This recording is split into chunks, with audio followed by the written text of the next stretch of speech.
No, there you go. Good job. Well, looks like you guys handled it, but hey. Yep. Oh, a chameleon. Now that's one. I don't really see chameleon deathclaws too often. All right, so here is another spot where you can get a few pieces of power armor if you want. Not really a whole lot. I mean, I guess it's only 2 pieces. I mean, I have gone through here before, so there's a chance that I may have pilfered one of the pieces, but it looks like it's just... Oh, hello. Okay, so this is a magazine that's actually added by the mod collection. Danger Magazine Volume 1. Thick Skin perk level up. 0.5% less damage from ballistic weapons. Nice.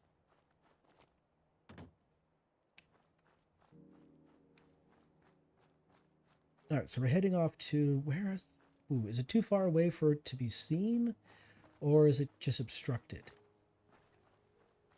So you can actually kind of look at the skyline just above the ground, and you'll see what looks like you see like an antenna dish. You see like a radio dish sticking up out of of the horizon. That's where you can find Gunner's Plaza. Oh, looks like they're fighting a Deathclaw over there now too. Oh, the mass fusion disposal site. I've not been here yet? Okay. No, I guess not.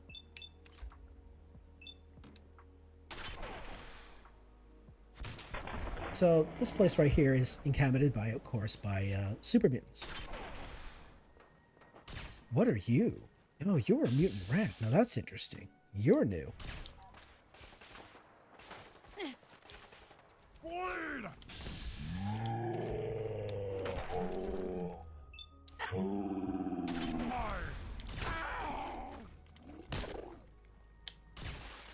You are a hideous looking critter. I like that. You're pretty hideous. That's pretty cool.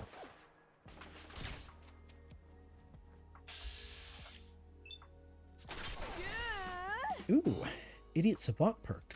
Nice. I sear you. Ooh, I missed you. You're creepy. I approve, but you're creepy. And you're tough, too. And you're a tough little bugger, too.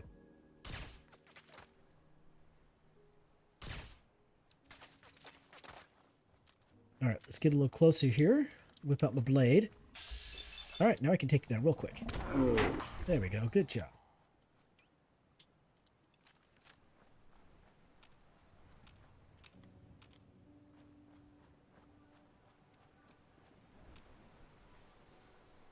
Okay, so I saw you.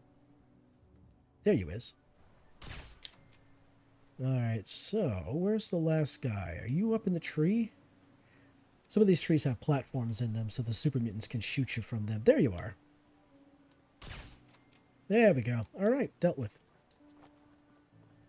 I was sitting there wondering if the behemoths, if the super mutants were fighting the Deathclaw. But I guess I got distracted by my own me being under attack. Guess I'll never know.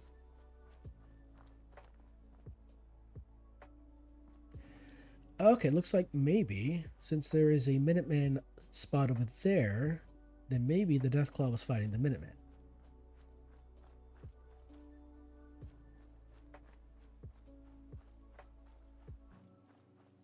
Hello, hello, anybody at home? Are you there?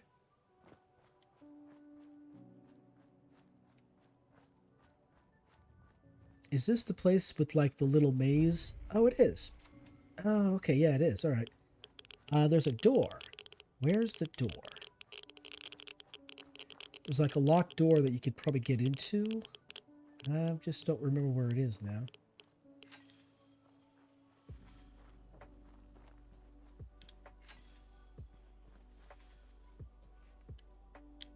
Oh, yeah, so the idea... Oh, hello. So, yeah, the idea is you would have to make your way through this trapped area here, and inside there would be a... there should be a way to get in. So, of course, there's a bunch of radiation and everything like that. There's supposed to be different ways you can get in. Okay, that was some pretty high radiation. Let's move on, I suppose.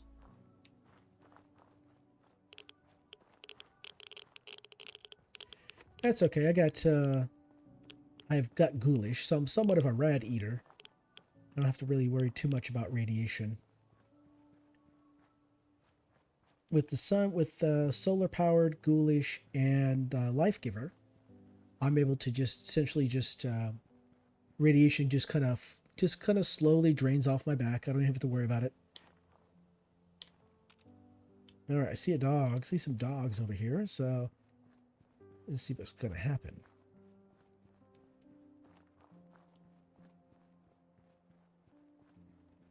What's going on?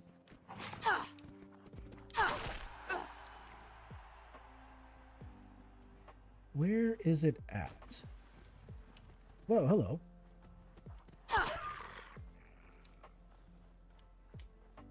Okay, I thought I saw one dog, so I guess I thought there was only one dog, but no, there's more than one. All right. This location over here, across the way, next to the vertibird, is well, there's behemoth, there's super mutants there, and you'll have to go there if you want to do Nick Ballantyne's companion quest or affinity quest, what do you want to call it? This place right here, you can actually talk to the people here, and they'll tell you about a guy named Rex. And Rex is being held in Trinity Tower by some super mutants, and you can go rescue him. There's also a bobblehead there as well, if you want to have a bobblehead.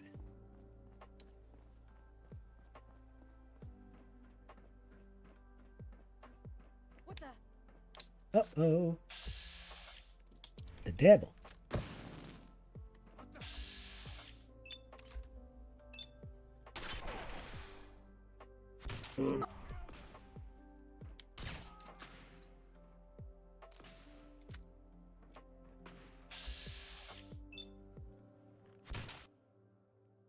Oh, he ducked behind the vehicle just in time. Clever girl.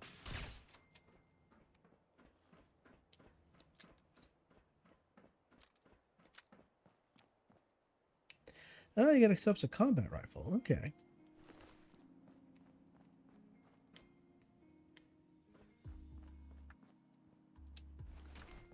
So this place over here, this is I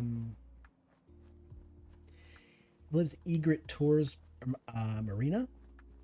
Yep. There's actually one of the magazines, one of the issues of the Wasteland Survival Guide is actually located here. Also, there's an old lady. There's also a lady behind the store here. Her story is pretty tragic. The fear and paranoia of the Institute and the synths has led to a tragedy happening, a tragedy taking place. And she blames herself for what happened. Short story long, she was on duty, I believe it was, and she was dozing off because she was sleepy. And her grandson came to her, approached her, startled her awake, and she accidentally shot him. And he died. And now she seems to think that she is a synth because why would she, as, you know, a grandmother, ever kill her own grandchild, right? But because she did, it was entirely an accident. But now she believes that because she did pull the trigger and kill him. Oh. Okay, they have a dominator. That's not good for me. That's a very unsafe condition for myself here.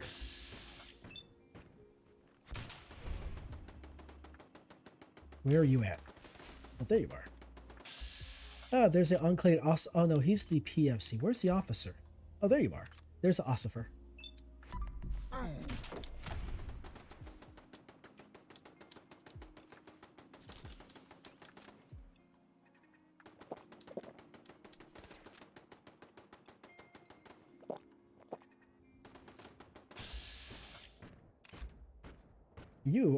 You're obnoxious. Stop being obnoxious.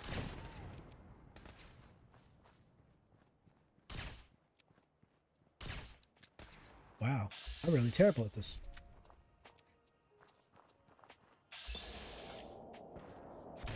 I failed. Of course you did. All right. Enclave encampment number 4. Okay, I wonder if there's a quest involved me going to these different encampments and clearing these things out. Over there, I believe, is where some super mutants would be at.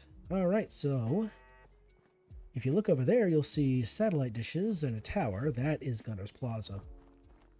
Now, if the behemoth is still there, you'll be able to see the behemoth out in the swampy area in between Gunner's Plaza and Suffolk County Charter School to the east. So let's go see if it's still there. And also, because this is a swampy area, there's also going to be swamp folk from Point Lookout.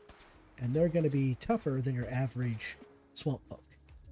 So they're going to be pretty tough, pretty ornery, I would say.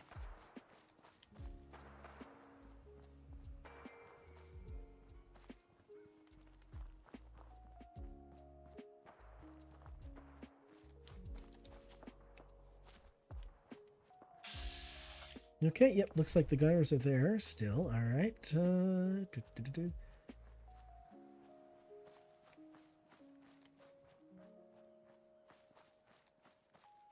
I'm not seeing the behemoth, so it may actually be gone. But we're gonna have a look to make sure.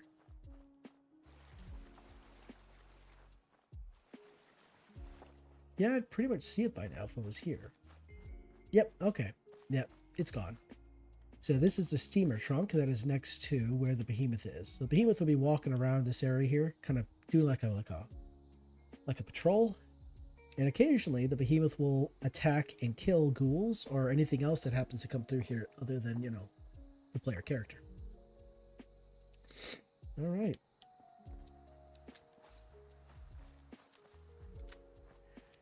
All right, behemoth is gone from here, so that's fine.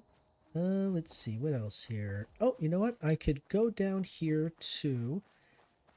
I'm fairly certain I'd clear it out, but in the off chance I did not, I'm going to go to the Murkwater construction site and see if the Marlet Queen is there. I'm fairly certain I already took her down, just like I did with the behemoth over here. Oh. So, an Annihilator sentry bot. This might be a chout. This might be a difficult.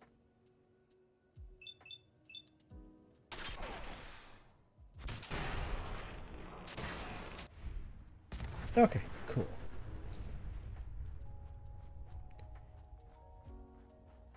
You have some fusion cores I would like to have. Now, I'm fairly certain I open this door. So here's the fun bit. If you open this door, a sentry bot should appear and start coming after you. So let's see if it works. See if it happens.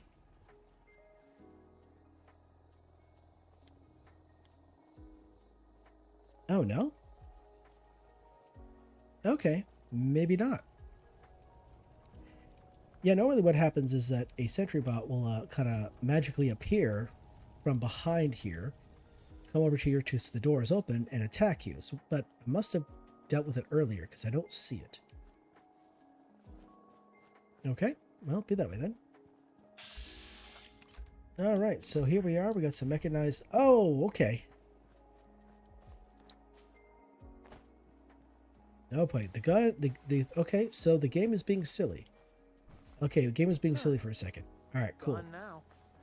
All right, so yeah, this right here is another location where you can get yourself some bits and pieces of power armor. Last stream, well, at the end of last stream, the game started being funky and doing some wild things, and then the game froze, and I'm like, well, I guess that's the end of stream. Oh, shiza.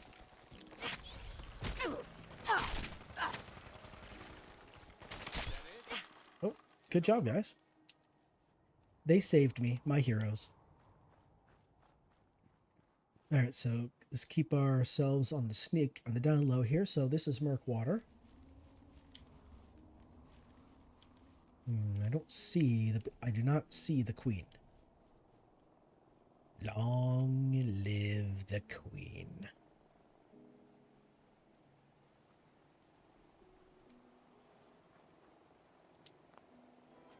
Okay, yep.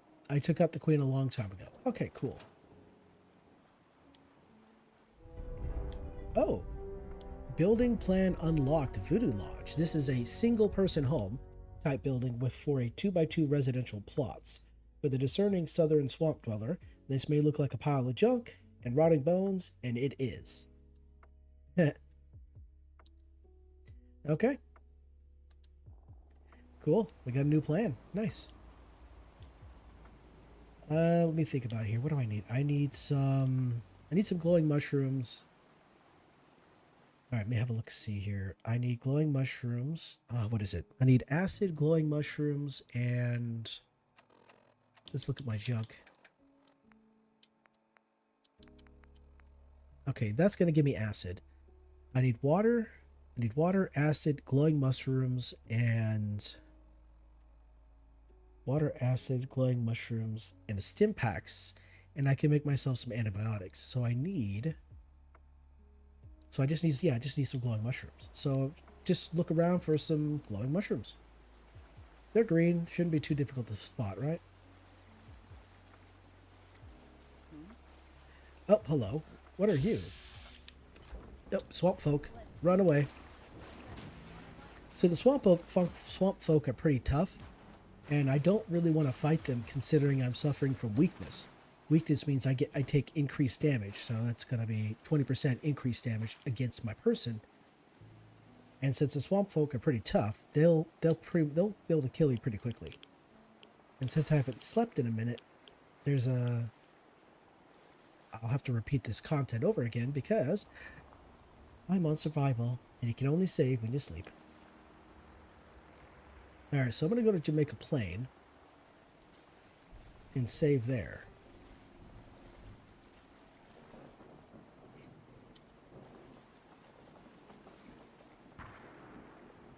Okay, so the Enclave, it looks like, are fighting the folks at oh, okay.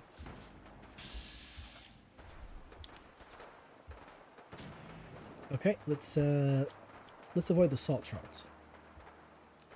So really the only version of the Assaultron that I'm really concerned about is the Dominator, mostly because they're invisible, so you can't really attack them, right?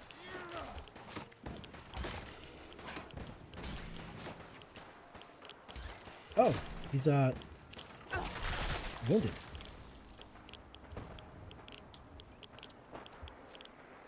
It is quite the fight over there.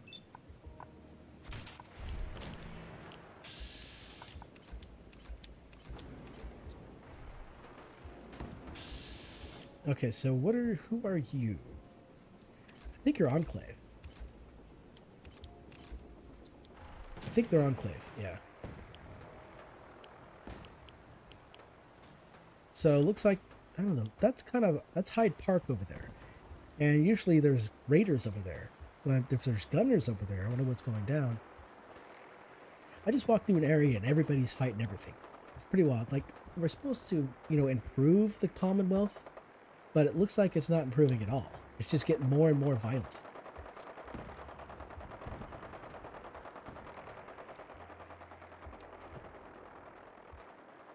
Well, looks like it's about ready to fall out of the sky.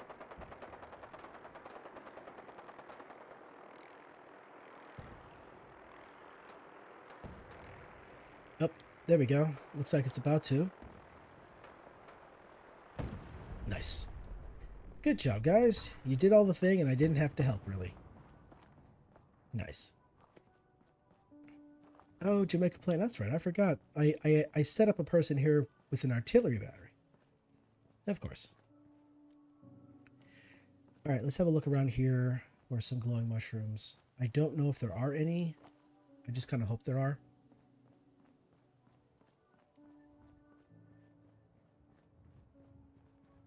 Oh, do you have any antibiotics? Excuse me. Do you need a medic? I'm pretty beat up. Okay. Walk me through your symptoms.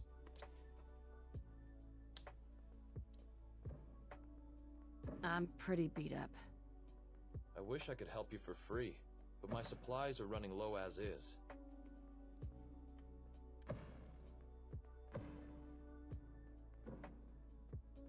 Just Hurt all over. I wish. Oh, okay. So for some reason, That was it. If you're ever in a pinch, That's wild. we leave medical caches tucked away. so Look Nightingale. for them around churches and hospitals. Right, right. Okay, for some reason, cannot actually use them as a vendor. For some reason, they can't heal me. I wonder if there's some kind of something bug or whatever with the mod.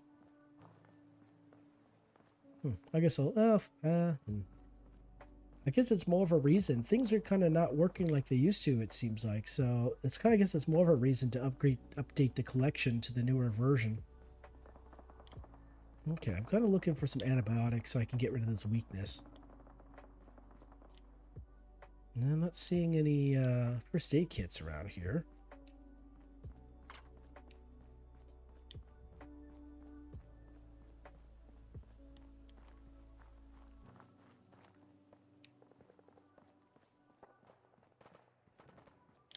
Oh, what am I doing? I need to sleep.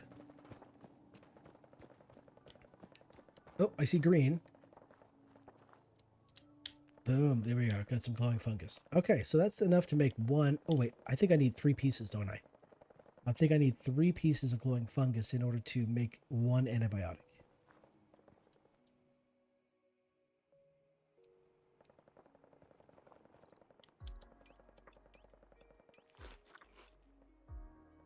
All right, well, let me get some sleep then.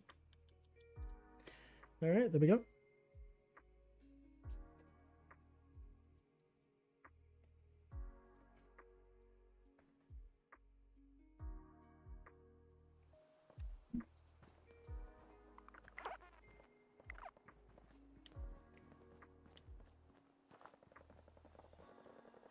Ooh, what's in here? Oh, it's just a carrot. Okay, whatever.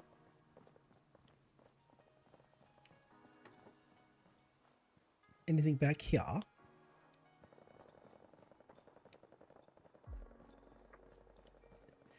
Oh, you know, I've played this game for so long, I'm kind of concerned I may have used up all of the,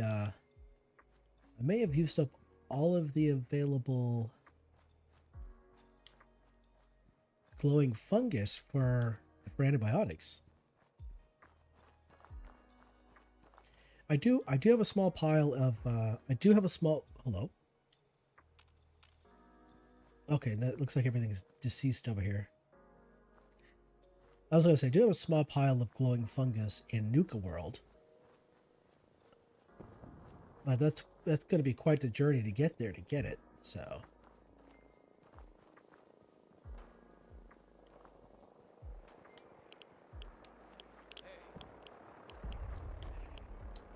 Okay, I heard hay. What do you mean hay? Oh, you're a hunter.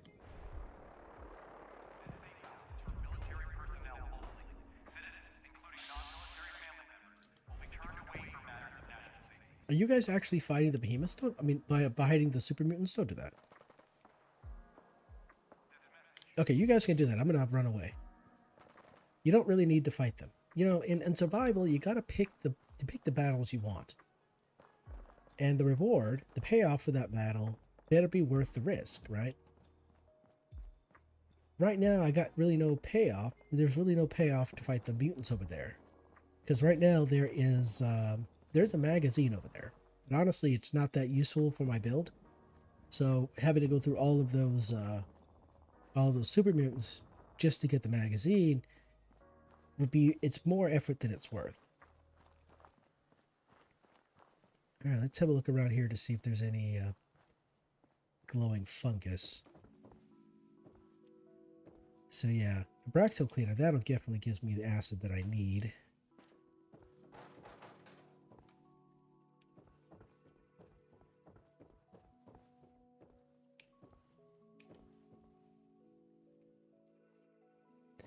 And I don't see a chemistry station either.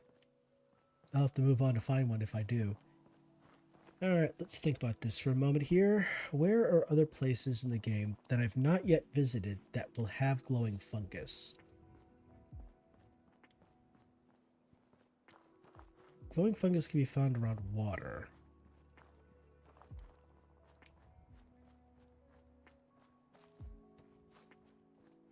I wonder if there's a whole bunch of... There's probably a bunch of glowing fungus at Point Lookout.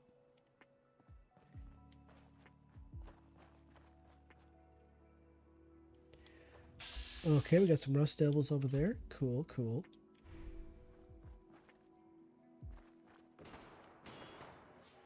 Ooh, that sounds like some battle is going on there.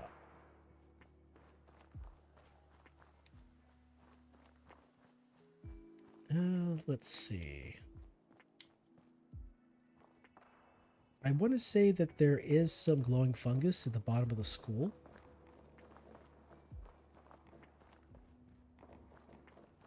There is the nearby turnpike. There's a tunnel to the east of here, to the west, I'm sorry. Oh, that's new. That's part of the mod collection. Might be able to get it there. I'm fairly certain I've already cleared this place out. Oh, something. Okay, so there's someone or something around here. What the? Hello.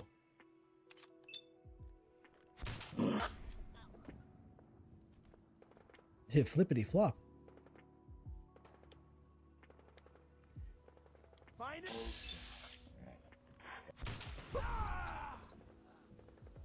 Only a fucking coward hides. I think there's more. Definitely inside. More inside. Okay, there's one other school, and there's one other school that I've not gone into yet. Over by the airport, there's a school over by the airport that has raiders in it as well.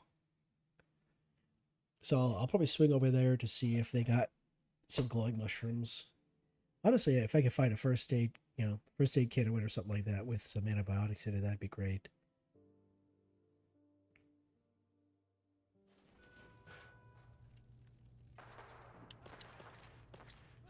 Yeah, it just occurred to me. I never actually thought of the idea that I'd be playing the game so long that I run out of supplies. Chained up on the other side. All right, looks like I'll have to take the long way around. Too fucking easy.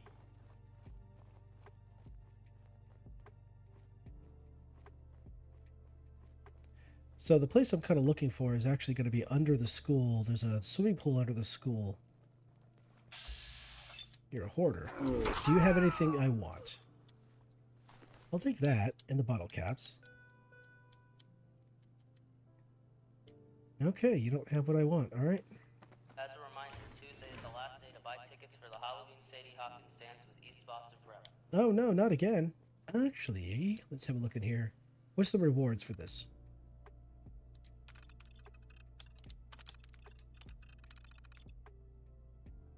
Let's see here. Alien toy, chalk, hairbrush, scissors, toothpaste. Okay. Yeah, some of these book returns, some of these little book return terminals, What the hell was that? they'll have like a magazine in it or some kind of other, some kind of other book that'd be beneficial. Nothing there now. Water all over the basement again. They will all receive detention.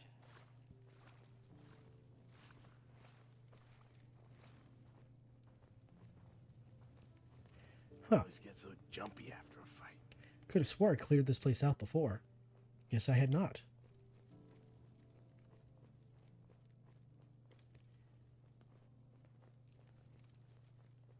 Where's the room? Oh. That's why I couldn't see it. The doors were right there.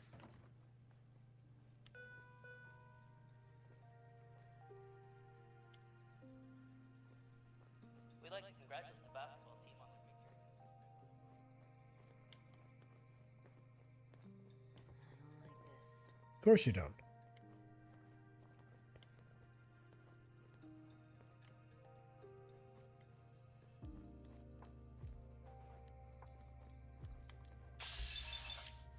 Oh! Think you can hide?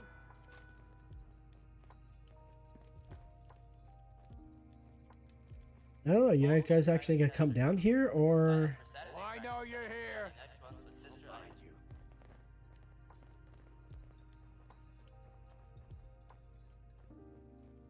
all right? Here we go. So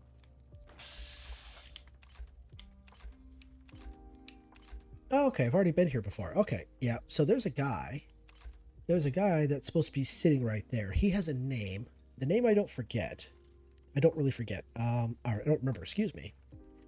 But he's wearing like a mascot helmet of a bear, because that's what the mascot of this school is. A bear.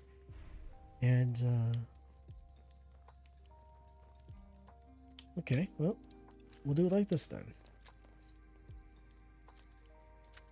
No need to hide. It'll all be over soon. No sign of him now. That's what I'm worried about. Come on. It's over. So I already came through here before, and I guess I must have already cleared him out because I'll fucking relax. the guy's not here. Fucking relax. Got it? Hey, Got it, I got it. Jesus. Why are you always in such a bad mood? that's why I'm still alive. And since I've got to rely on your sorry ass to watch my back, that's why you are upstairs. Now shut up and get back to your patrol. Don't get your panties in a twist. I'm going. I'll find you! I'm sure you will. Find him and kill him. Uh-huh. Found on a student will be confiscated. So down here, there's a couple items. One, there's a magazine, but also, is it still here? Oh yes, there's a fat man. The magazine's over here, and the fat man is right here. And the guy that sits here, he would have the bear helmet. He'd have the bear head on. Come on out. I'll make it nice and quick. Oh, these guys You were dealing can with the trust me. Enclave. That's interesting.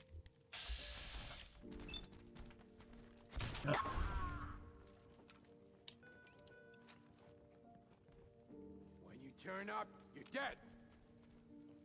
You already have several days worth of detention.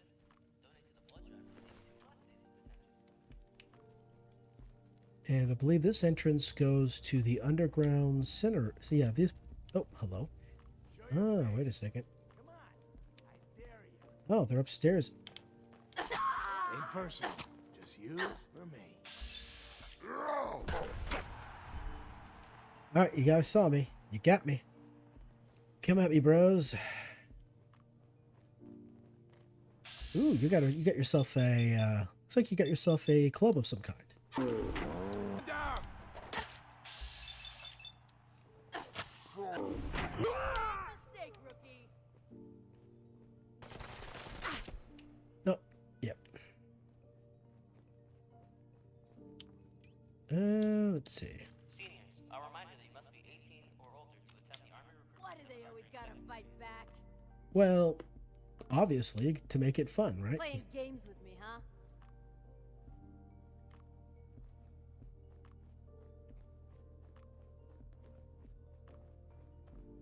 Where are you at?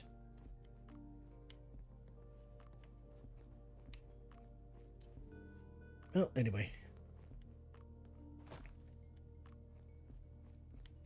Please remind your parents that the loading zone on Tremont is for buses only. Not the buses only. Oh, I know you're here. Yeah. You know, I came in here looking for some green mushrooms glowing mushrooms, and I completely forgot about it. Get 'em off. Stim pack and right away? Okay. This is bullshit. Yeah, some shotgun shells. Let's see.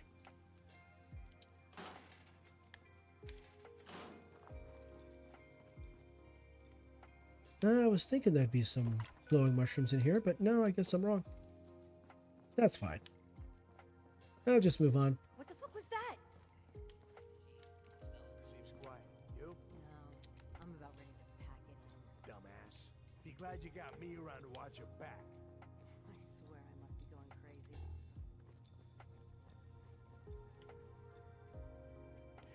What's going on in here? Nope. Okay.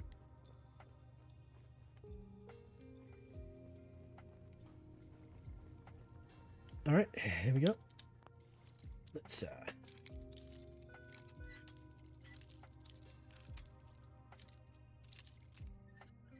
oh, so close. Tests are coming.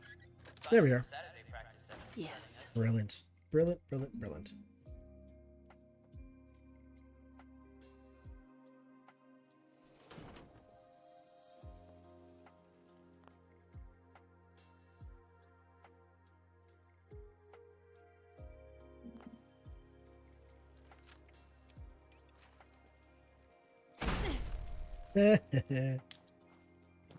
Excuse me. All right.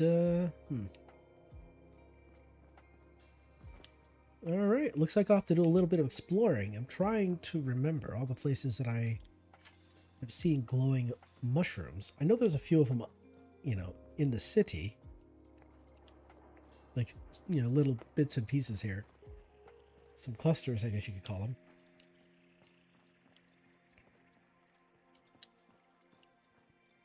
Okay, allies. All right. Aha! Brilliant. Okay. But if I take it, it'd be stealing. Hey, Slim. You got that look, like you jonesing for something. Depends on what you've got. I got all the best stuff to hype you up or mellow you out. Do you have any of the good stuff? It does not look like you have any of the good stuff.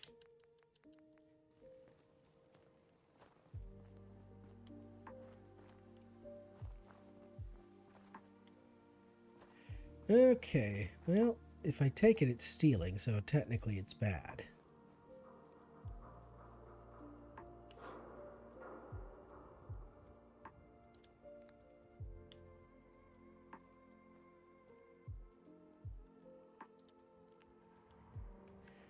Alright, there we go. Well, if this was Skyrim, eventually, Gunners.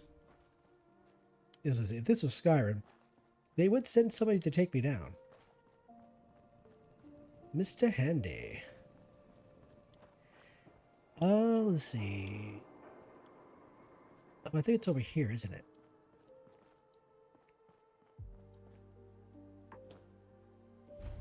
Yep, here it is. This is Hester's. Yeah, so actually, if you go all the way over here, let's get the map here. All the way over here at Sunshine Tidy's Co-op, you'll meet a robot. Hold up, wait a second. Yep, here. There's a robot over here called Feels Good or Dr. Feelgood or something like that. Anyway, you can actually reprogram him to send him back to Hester's right over here. And you can follow him if you want. But though occasionally you will encounter robots fighting each other over here, so there's always the risk of that occurring. Boston Backpacks HQ. Oh, okay, interesting. I already have a backpack, but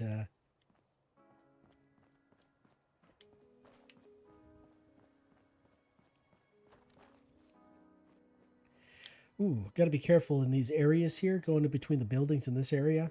There's a chance you'll get jumped by a scorpion, a red scorpion. So watch out for that.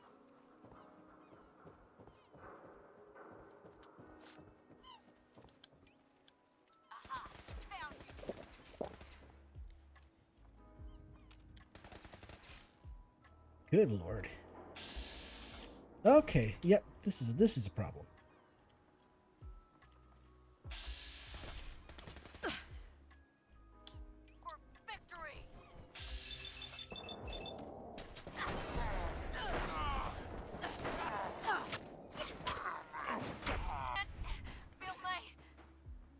Sorry. Yep, so in this playthrough here, I took down the Brotherhood of Steel. There was a quest that I had not done in before, and it was Our Powers Combined, where you take down the Brotherhood of Steel using the Minutemen. Now, like I mentioned, I never did that quest before. And so I decided that during this playthrough that would be the option. In order to make that happen, in order for that quest to occur and for you to actually do the quest, you have to have already completed you've already have to taken down the Institute, and you'd have to be enemies with the Brotherhood of Steel. So I sided with the Brotherhood of Steel to deprive the Institute of the beryllium agitator, and that caused me to become enemies with the Enclave. And then I decided to side with the Brotherhood of Steel. Oh, sorry. I decided instead of using the Brotherhood of Steel to take down the Institute, I was going to take down the Institute using the Minutemen. And I did that. But then I actually had to become enemies with the Brotherhood. And I was friends. So it's like, okay, so how do I become enemies with the Brotherhood? Apparently all you need to do is just Where'd that scorpion go? Come on, my guy. Where you at?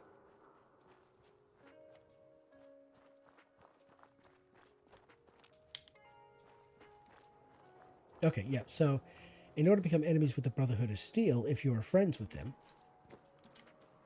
is to kill a named NPC in the Brotherhood of Steel.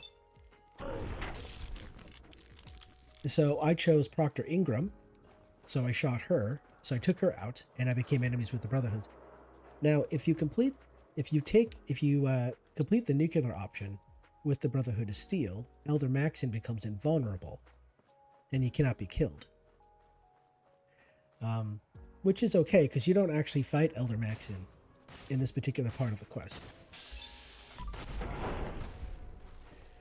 So I had this idea in my head that I would use the Minutemen to take down the Brotherhood of Steel, and then I would collect Elder Maxon's sweet coat and his Gatling laser. Final Judgment. I should have did a little bit more research, because I discovered afterwards that Final Judgment is not available to be taken from Elder Maxon. It's only available to take from Elder Maxon during if you side with the Railroad or the Institute. That's really the only time you can take they can take the weapon and his sweet coat. So I had to cheat a little bit and give myself a weapon. So it's not, it's not official. I kind of had to use console commands to give myself the weapon because I wanted it. But I should have really lived with the consequence and just not taken it. Should not have given myself the actual weapon. Should have just lived with the consequences of my actions, my decisions. So there's that. So yeah, the only two ways you can get Elder Maxon's Gatling laser is either on the Pridwin. If you're with the Railroad, you get onto the Pridwin to plant explosives. You can actually fight Elder Maxon on the Pridwin, kill him, and then take his weapon that way in his coat. Or you could be with the Institute and attack Optimus Prime. You could attack Liberty Prime, and then Elder Maxon will show up for that battle. Then you can kill him and take his coat and his weapons then. So yeah, there's always small little nuances about things that. Any nasties over here? Okay. Yeah, there's always some little nuance, small little detail that you wouldn't normally encounter, and so that would deprive you of getting what you want. So there's small little things like that all over the place.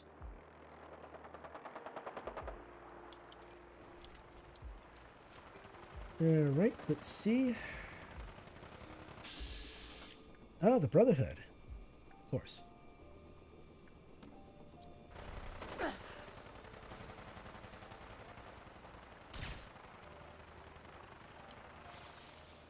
I believe that these guys over here will be able to deal with the Brotherhood, not too terribly.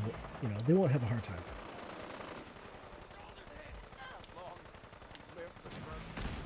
And there we go. Oh, please don't blow. Please don't hit me. Okay. That was my big concern, that it would actually kind of fall into my building and kill me. That'd be kind of silly, though. It'd be kind of funny, but it would also be annoying because, well, I would have to. I haven't saved. Speaking of saving. Better save right now.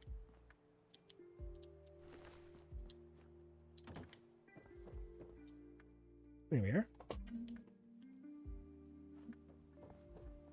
I am peckish from the lack of food. No, not that again.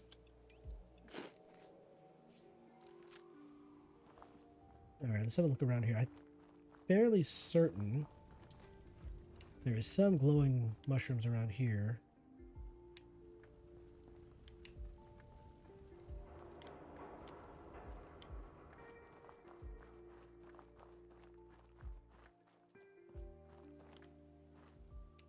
How about in the graveyard?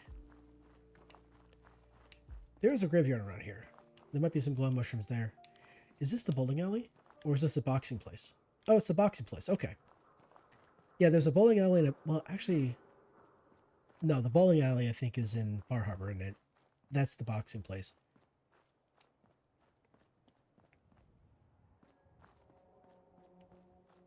Hello? Any other mushrooms around here?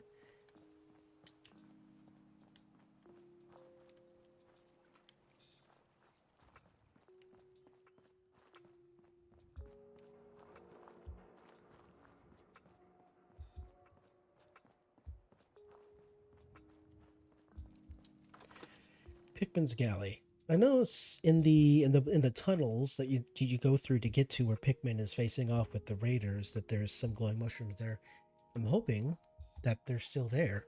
I don't think I picked the entire world clean of glowing mushrooms. There's got to be some out there. Because I need at least 3 for an antibiotics.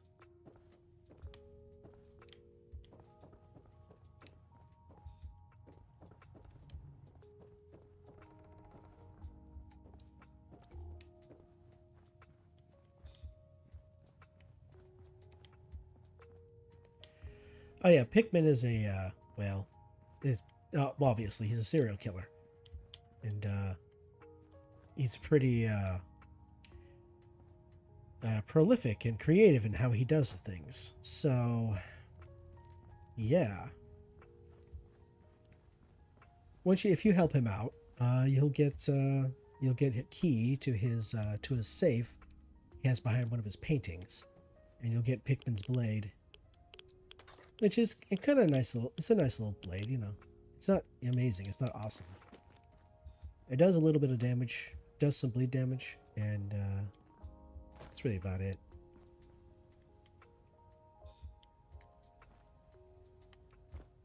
Let's see, what's going on back here? Please, maybe have something... Oh, nope, blood pack, okay. Come on. Come on. Man, I'm really hoping that there's glowing mushrooms around here.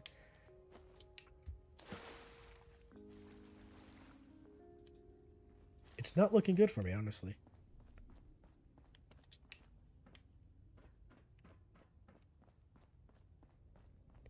Okay. Let's think about this here. There might be some glowing mushrooms in Longneck Lukowski's cannery. There might be some there. There's plenty of ghouls there. Oh, hello. Did I pick you? Oh, I did not. Okay. I missed this safe apparently when the first time I came through here. Of course I had to fail on a novice lock. Can't be bad at the game unless you're bad at the game, right? Nice.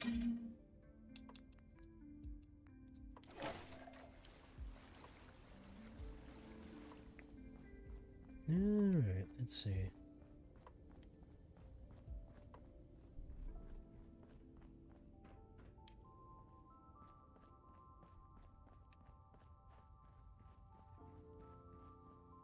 Huh. Yeah, I really thought that there were some glowing mushrooms around here. I guess I'm very wrong.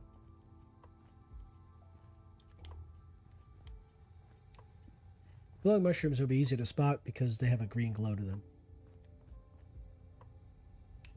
Ooh, empty bottle. I'll take that. I think I must have been in a hurry going through here because I didn't collect some of the junk in here. You know, like those right there.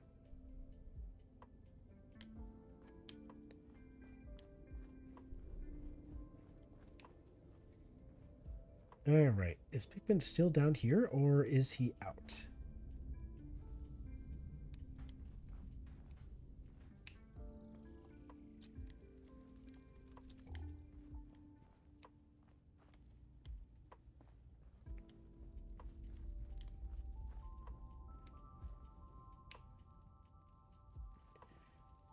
Okay, well, looks like he's not here. Alright, yeah, so once you come down here, I believe there's a magazine and also a bobblehead right next to this right here. It's one of the few locations you can get a bobblehead. There's quite a few bobbleheads, honestly. There's a mod called, oh, I forgot what it's called. Vault 4? It's part of the collection. It actually adds Vault 4 bobbleheads to the game. And they're kind of all over the place. I don't know how many there are supposed to be, but I have found a few of them. I think they're considered quest items, so I can't actually remove them from my inventory. There was one Vault 4 bobblehead over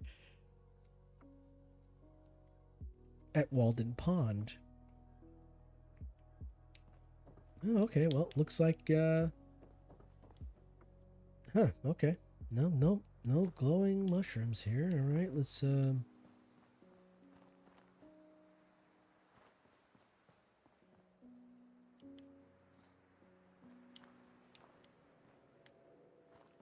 Okay, so this way, I think.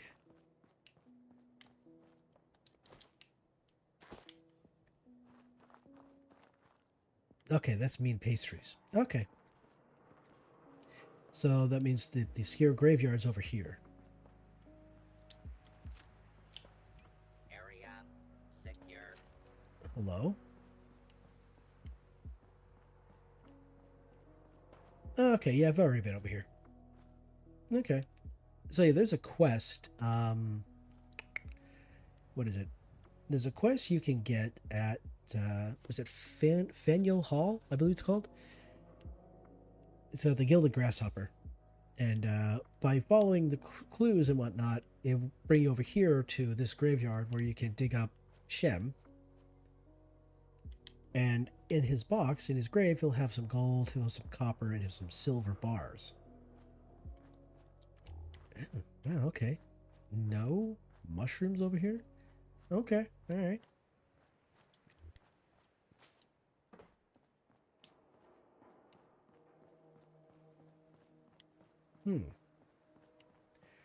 Herma.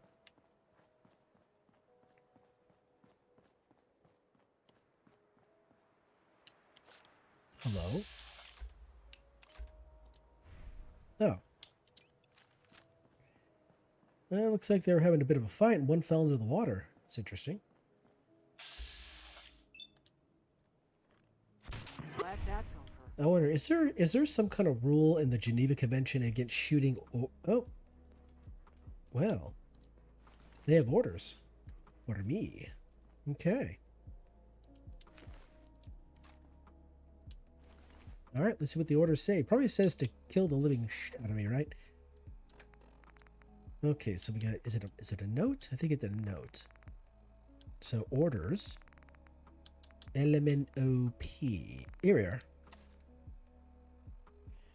Alright. Classified United States of America. Department of the Army Enclave Armed Forces. Target Patronus.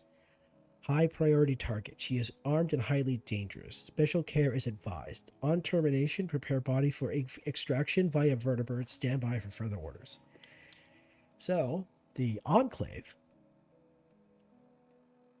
of America wants me dead. I saw something. Who is it? Oh, yeah, he's a... Okay, you're a hunter. Oh, hello.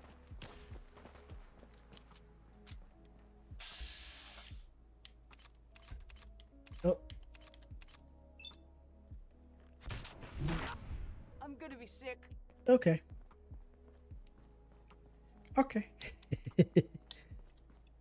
Oh, I'm running out of water too. Ooh, okay. I'm running out of water and I'm running out of other things. Oh, damn. Okay. Oh, man, I've gone to so many places in this game that I'm not even sure. I visit over 400 locations. I've cleared 433 of those locations.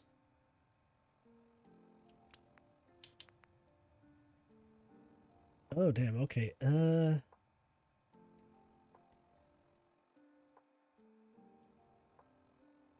Well, damn. Wait, how many times have I died? Oh, probably doesn't have that listed because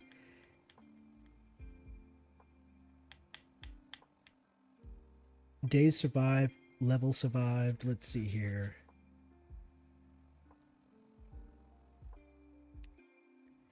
Zero corpses eaten. That's good. That's good. I'm not a corpse eater. That's fine.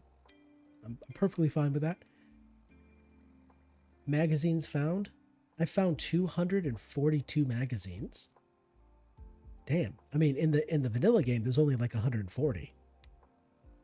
Like 5 of those, each of the expansions, you know, Nuka World and Far Harbor, they only have 5 magazines each. That means the rest of the magazines here are in the Commonwealth. Hello. Oh, this is private property. Okay, yeah, this is Cabot House.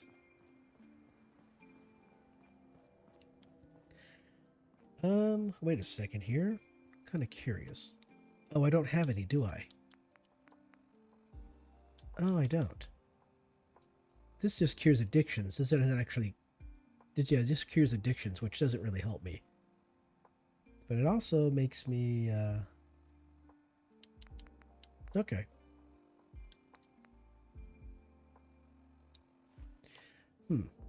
Wonder if there's any antibiotics inside.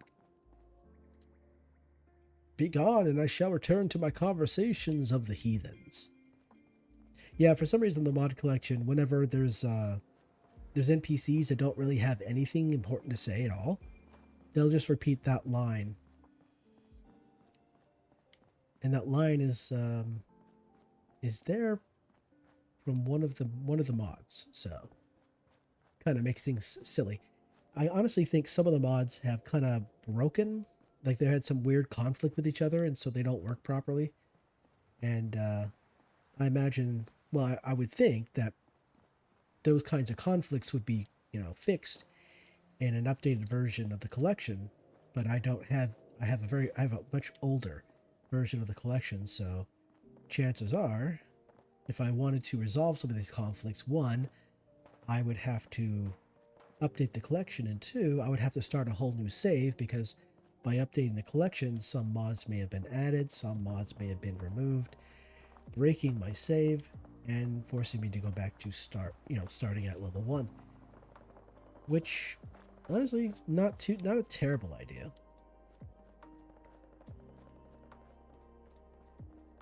I did play. I probably should have played through on this collection on just non-survival first, but I've been playing survival for so long, it was just normal. Just kind of felt natural just to continue playing it. Okay, let's think. Where are other areas?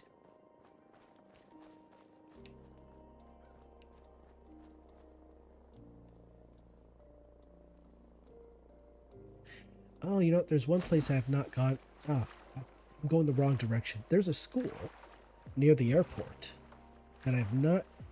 Is it Boston Preparatory? Because there's Suffolk County Charter School, which is south of Boston. Then you got DB Technical, which is just north of there. And then you got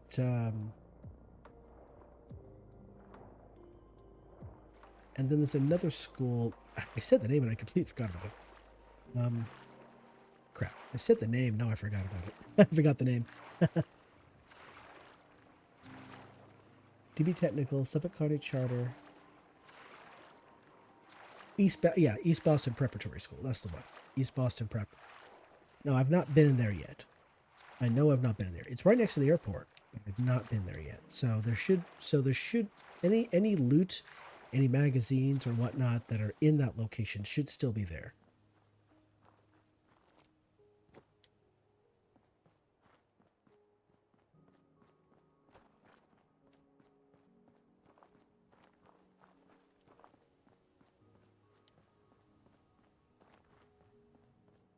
Where is it though?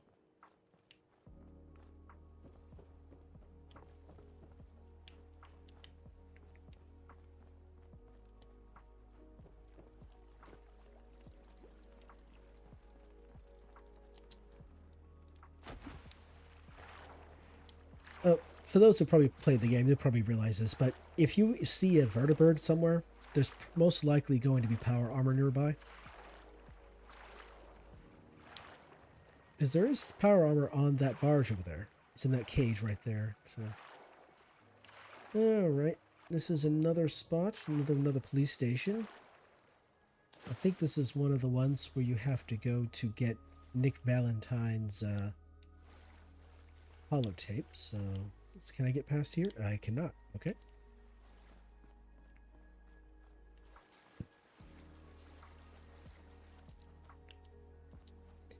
Is this one of the places, or am I just wishful thinking it?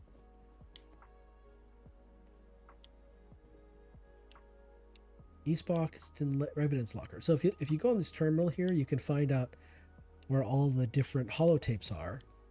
Of course, each terminal will give you a different location for a different holotape. Oh, what the heck? Huh. CVC, Story Lady, 17, Horatio Alger. Horatio Alger. I wonder what this is going to say. Time now for another visit with the Story Lady. Today's story is one I call Horatio Alger, and it goes something like this. Once upon a time, there was a very poor boy named Horatio Alger. Every day he sold newspapers on a corner in New York City. One extremely cold day, a very well-dressed, obviously wealthy Excellent. gentleman bought a paper from Horatio. But it was so cold, the man hurried off, forgetting his change. Horatio ran after him through the cold and searched all over New York to try and get the man his change. Finally, after nearly freezing to death, Horatio found the man's plush office and ran in to give him his change. That was the beginning of Horatio's success, because he found the man fooling around with his secretary and blackmailed him for the next 35 years. Thank you, Story Lady. Be listening next time, boys and girls, when the Story Lady tells you the funny fable called Baby Jeffrey and the Magic Fungus. Oh, that's funny. That's actually really funny. All right, here we go. Got some glowing fungus. Brilliant. Okay, yeah, I knew I had been over here, but I not, gotten all the things. But yeah. All right, yeah. So East Boston Preparatory is down over there. That's funny. Horatio Alger chased the man down to give his change back, and then discovered that he was having an affair with his secretary, and then used that to blackmail him to get money for the rest of his life. That's an interesting fable you told there. All right, let's see. I don't see any mushrooms over here.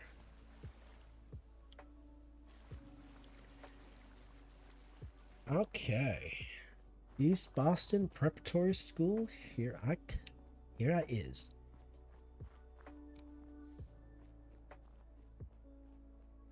So that's the building that we got to go into over there. That's where all the raiders are. I'm gonna do a quick look around out here to see if there's some more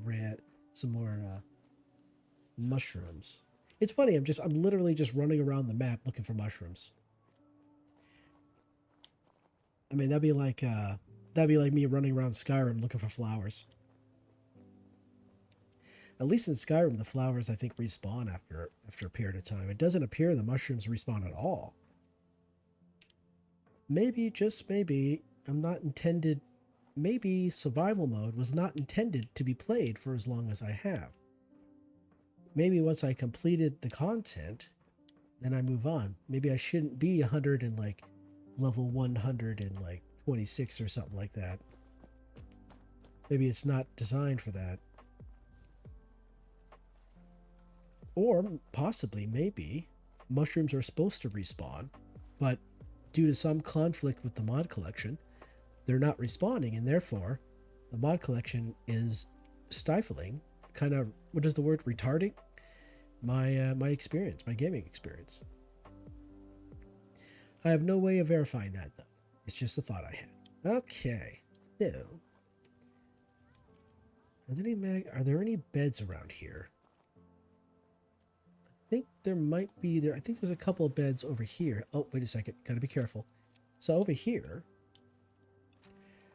over here is, what is this place called? It's the racing area. Easy City Downs. Easy City. Wait, Easy City? No, I could have swore it was East City Downs. Have I been calling it the wrong thing forever? No way. Hey, hold up.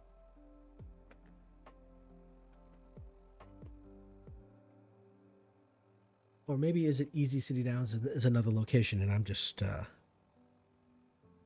could have swore it's East City.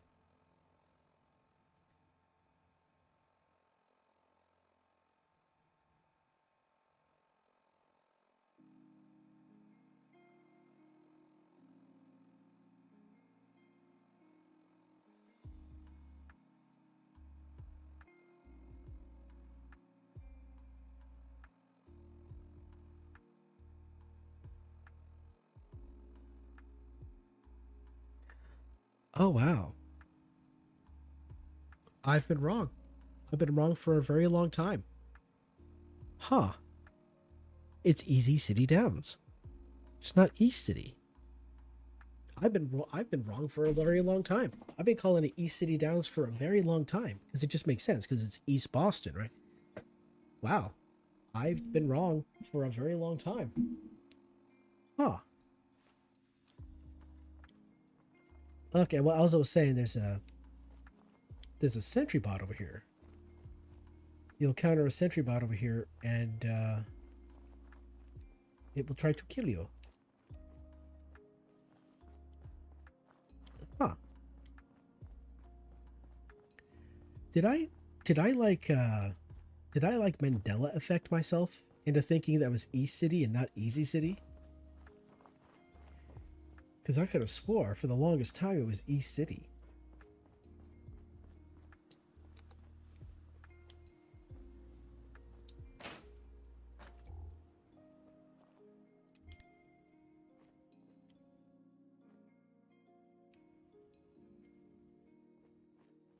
Huh. Okay. Well, I guess I did. I guess I tricked myself or convinced myself into thinking it was something that it wasn't. Well.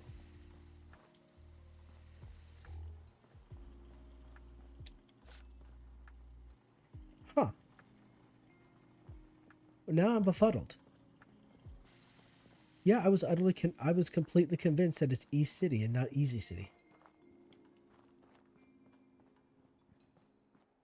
Has no one ever corrected me? Because I'm sitting here trying to think back if anyone's ever corrected me on it, and I don't remember anybody ever corrected me on it. Huh. Maybe I got East Boston Prep School and Easy City Downs mixed up. Mixed up the name or something like that. Oh, anyway. All right. So this is... So yeah, raiders are in here.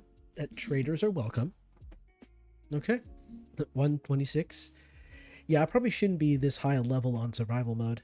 Eventually I'm going to run out of supplies, and then I'll just be stuck with illnesses forever. I mean, I could use the console commands to give myself antibiotics. But that kind of goes against the spirit of the whole thing. I hear someone. I'm sure you Combat do. positions. I'm sure you do.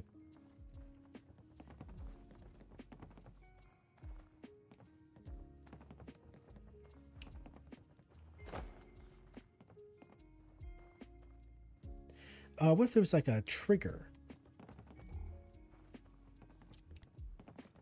Because they're not detecting me.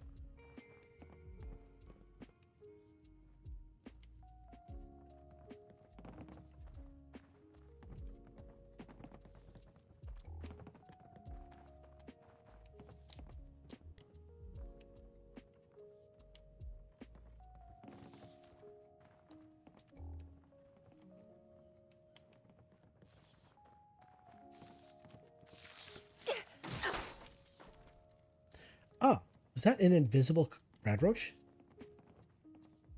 No, it's just a normal red roach. Huh. I don't know why I didn't see it.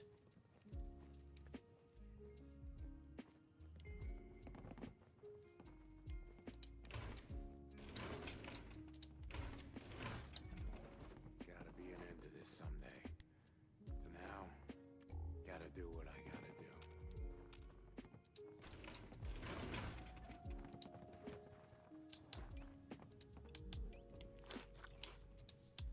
Word going round that DB Tech got cleared out. Bosco, a whole lot of them. Oh, there we go. Really? That's what they're saying. I saw something green. I just didn't know where it was. Some good news, finally. Damn straight. All right, we got ourselves a bunch of empty bottles. Brilliant. Yes, you can sit around in a you can wait around in a settlement for water to be produced from your water purifiers. Absolutely, that's perfectly valid. Especially if you're just like you're doing some kind of like actual like settlement building.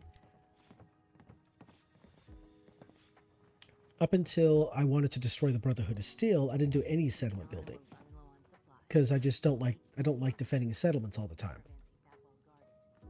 regardless if it's survival mode or not. The great thing about survival mode, the great thing about the settlement system in this game is that if you're allied with a settlement, that means that there are settlers at the settlement, like Grey Garden, for example. If you're allied with Grey Garden, Nothing there now. What do you think? the game will send enemies to attack Grey Garden. Jumping in shadows. Yeah, you're probably right. Gotta cut down on the jet, I guess. Now don't start talking crazy. Chained on the other side. Okay, Keep it down. I hear someone coming. but Hey, get into position.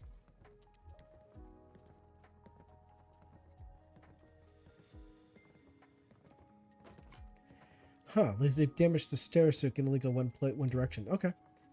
Oh yeah, I was also saying, if you're allied with a settlement that already has settlers in it, then the game will send enemies at that settlement and they'll ask you to defend it.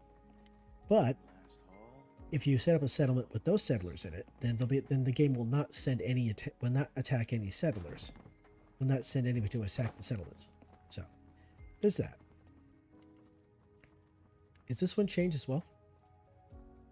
Yeah, it is. Okay, let's see here. So they want me to go upstairs.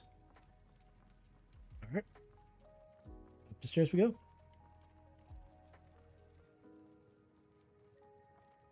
So what you could do, see, really, you only need settlers to either collect scrap for you using, the scavenging stations, using the, scrap stations or the scavenging stations, or to grow you food. But if there's already locations that have settlers in them, and they're already growing food, a good number of them, you can just walk in and take the food and use it. You don't even need to grow it you don't even need to be allied with them to do that. Okay. Where are we doing here? Come on.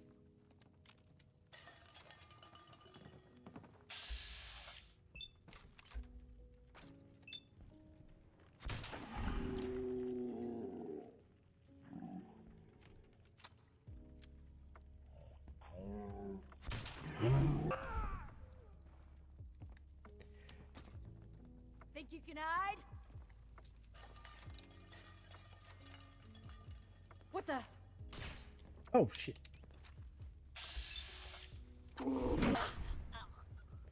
Blood contract. Interesting. I'll have to read that, I think. Only a fucking coward hides. That's right. Oh, yeah, so you can use settlements. The only thing you can't really use it for, you can still use their cooking stations, you can use their chem stations, their crafting stations, but you can't build yourself a bed. But if there is a bed available for you to use, like it's not owned, you can use a bed there. You can use the bed. So yeah, there's certain things you don't need to do. You don't need to use them. You can, though. Let's see.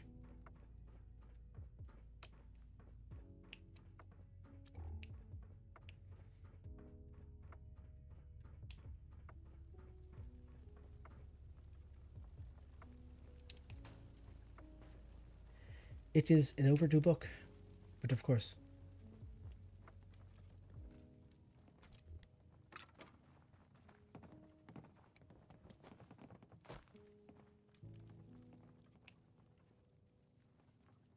Who's there? Peekaboo! I'm gonna tear your fucking throat out. Where are you at? Oh, it's a mini nuke.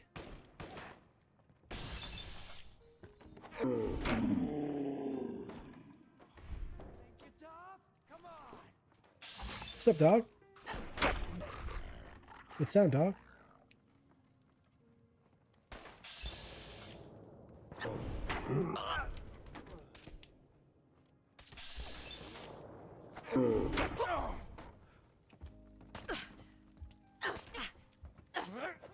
What the f... Oh, there you are. It's like, where'd you go?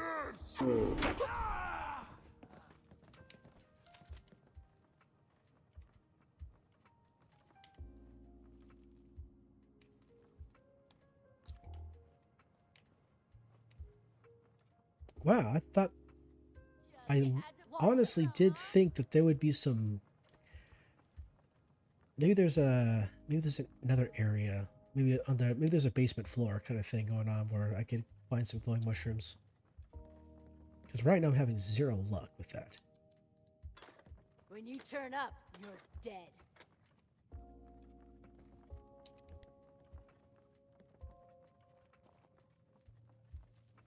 Alright, let's be further upstairs, okay?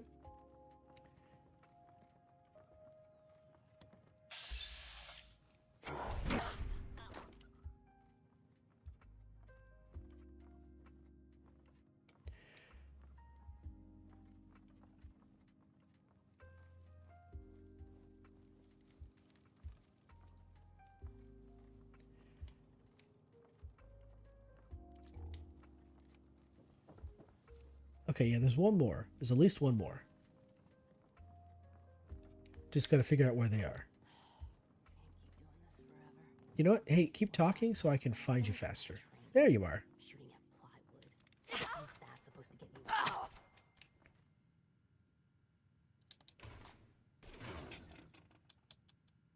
me? Nice. I'm fairly certain, if I remember right. So Bunker Hill, the people at Bunker Hill had an agreement with some raiders. They didn't say where they were, but they had no raider. They paid money to the raiders, and the raiders wouldn't hit their caravans. Well, apparently, I guess the raiders got a little bit got greedy and started hitting the caravans anyway. And so, if you go talk to them, you go talk to I forget her name, the lady who runs, the lady you encounter when you get to Bunker Hill for the first time. You talk to her, she'll offer you a quest to go deal with the raiders. And I do believe she sends you to this location to deal with these raiders. And because they were hitting the caravans, they also be taking people hostage.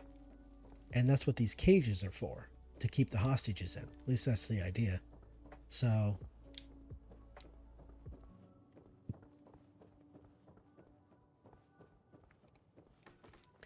there is one more person around here. I wonder if they're the head honcho, the HMFIC.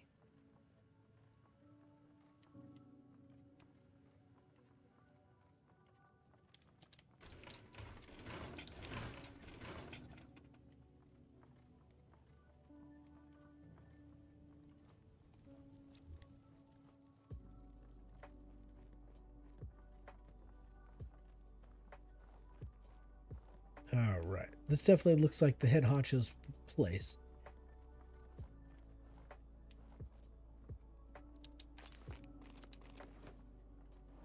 What do we got in here? Okay, not a whole lot. Not a whole lot. All right. What the hell was that? Nothing.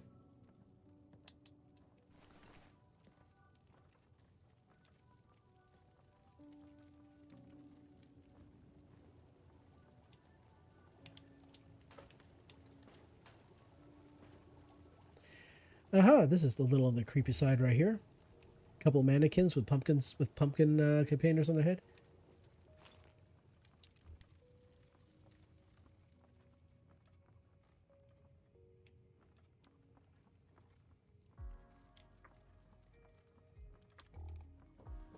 All right, let's walk around so we don't accidentally fall through the hole there. All right, we got a safe. What's in the safe?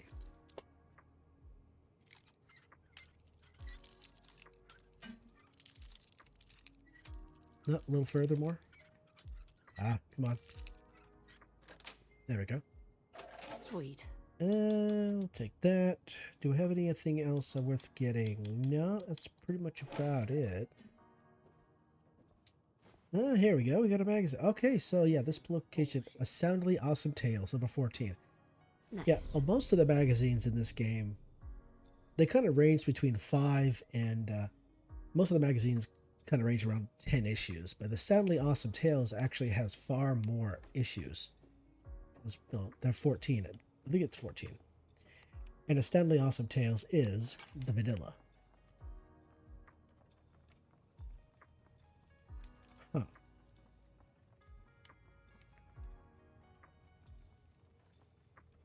Well,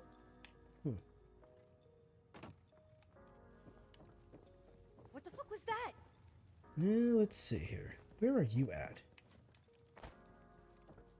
Are you upstairs?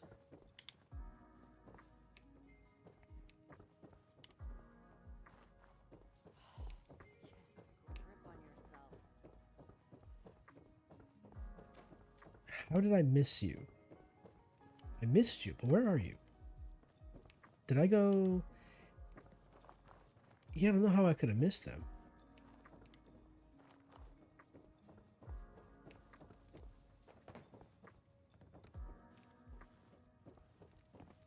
Hello, where are you at? I hear you, but I don't see you.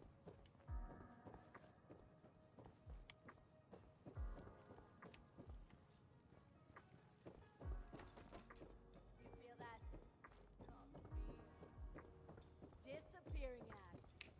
Huh? No, no, no. Please keep talking so I can find you. Oh, of course I had to bump my microphone. You better run. Oh, no, no. I'm running to you. Where are you at?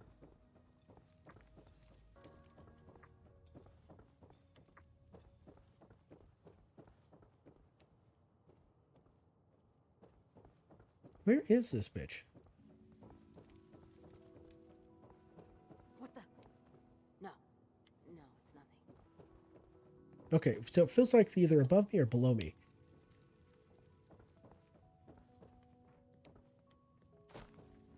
There you are. Come on! Okay, I guess that's all of it right there.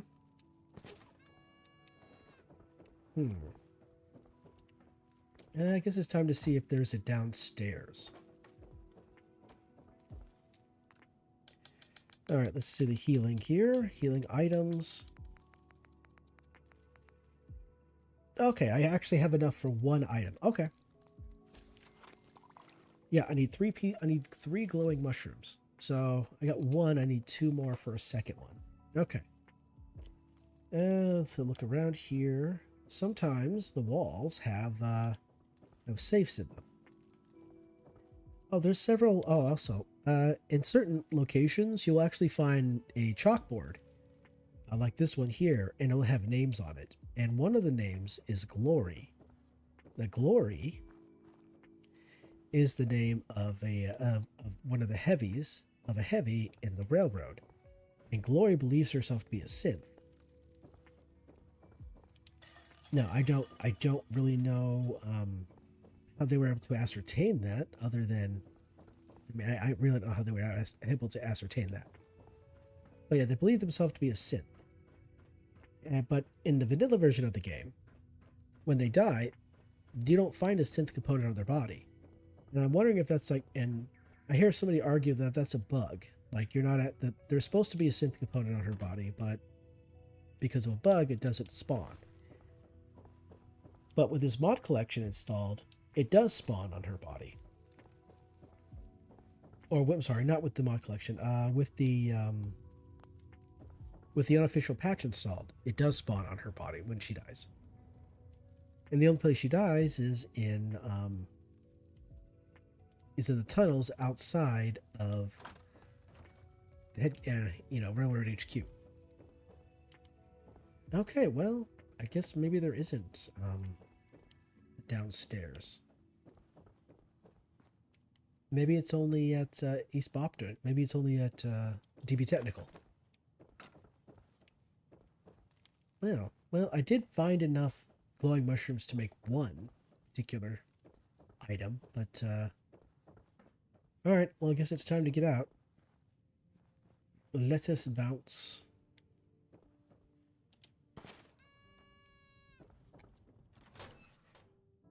Okay. Oh, stretch. Excuse me.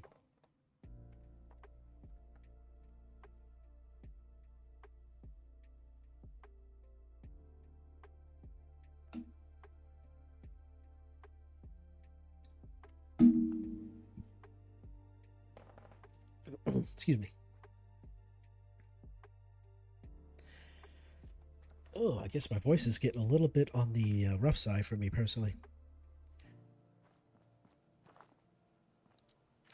Okay, let's have a look around out here. Again, it's dark, so the green glow would stand out more.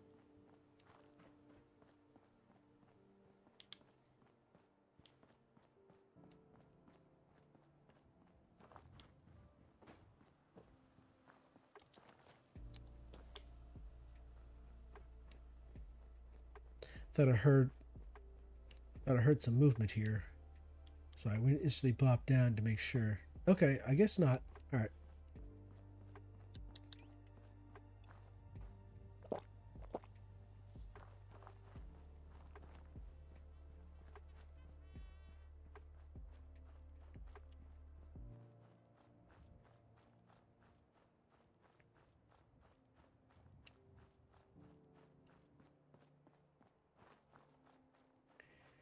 All right. So did I go to Revere Beach Station? I want to say I have, but I could be wrong. Oh yeah, I did come here. Yeah, because it did. Because they changed up a bit of it. They changed it up. It's been parts of it have been changed. Yeah. Parts of it have been changed to look different.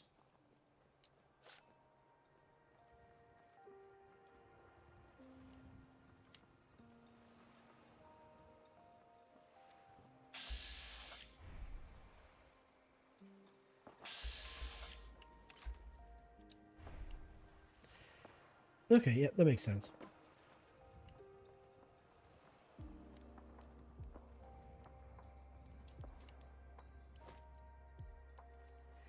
You know, if you come out here, if this particular area here, if you come out here and you walk over to where this little busted up house is, a Marlar Queen will walk out of the water here. Will kind of just spawn and walk up out of the water. Now, I've already taken down the Marlar Queen, so she ain't spawning. But by coming over here, you flag that, and so she ends up walking out of the water, and you'll end up fighting her. That's just one of many locations where you get a Marlar Queen. I think there's a couple locations where I have not gone to yet to take down the Marlar Queens, and one of them is the Boston State House, I believe it's called, in the Boston Commons. It's like on the north side of the Boston Commons, just north of Swans Pond. Okay. Huh. There's also another location I've not yet gone to clear out a Marlar Queen, is near the wrecked ship, where you get the agility bobblehead.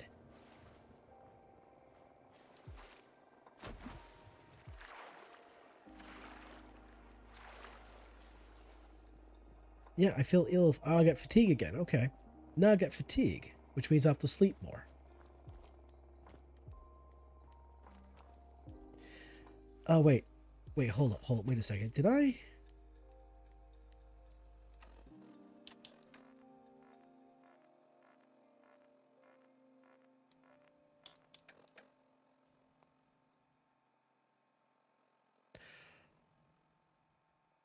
Oh, no. Okay, I didn't realize that could occur. Okay,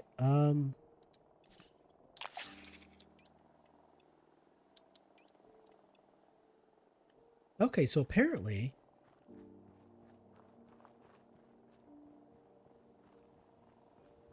Huh. I guess you can have more than one illness. I was not aware of that. I've played survival for many times, and I've never once had more than one illness. I guess if I don't heal them, they kind of build up. Huh. Well, that's new. Did not know about that.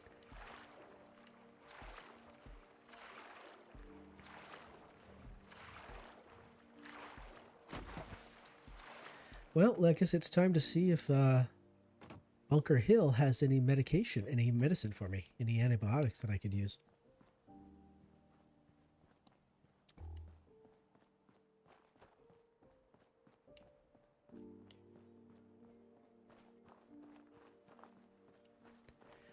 This spot right here is part of a quest that the mod collection adds. there's a guy that sends you off to different locations to deal with these, what he refers to as like religious nuts.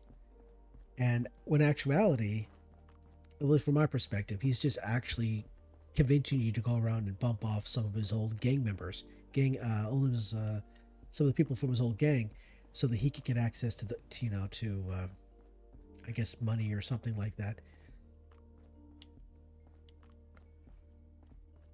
I don't know if there are any beds around here. I mean, I know there's a little place I can pay for a bed, but I don't know if there's any available beds. I'm half tempted to join the railroad with all this shit. I don't know. Damn it. People gotta do something. Come on. Dad. Let me up. You start to care about Okay, maybe they're just mattresses instead. I The thought they were railroad is the actual only beds. one standing up to the Institute. So Gary's wife, kidnapped. That settlement Lucas Miller was talking about, wiped out.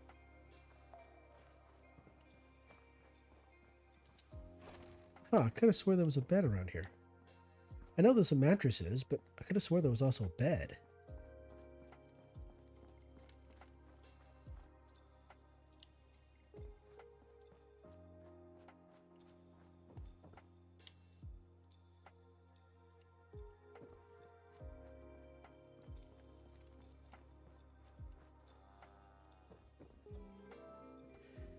Oh, I can now use the workshop at Bunker Hill. Okay, so maybe I can just craft myself a bed.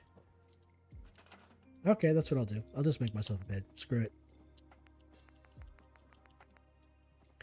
I need cloth. Okay. Well, there's got to be some cloth around here somewhere. Oh, wait a second. There should be some debris on the ground that I should be able to use, right?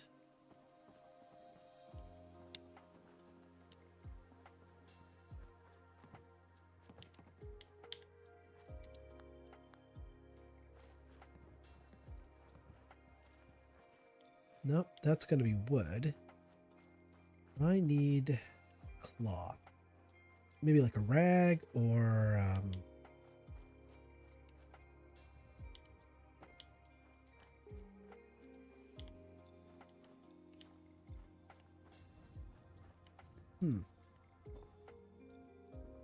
I mean, I know I can scrap a sleeping bag. But that's kind of a douchey move because people are using them.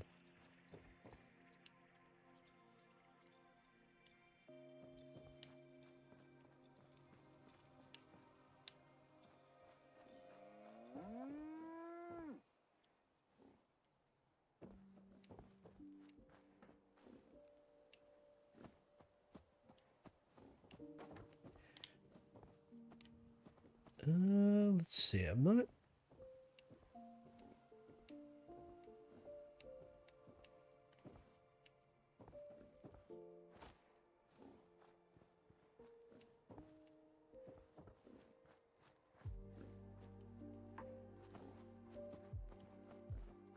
I wonder if there's anything up here.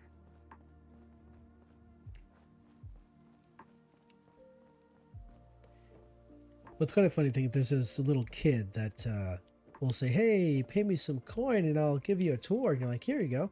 And then the kid just sits there and tells you a couple things and then that's it. That's the entire tour. It's kind of funny.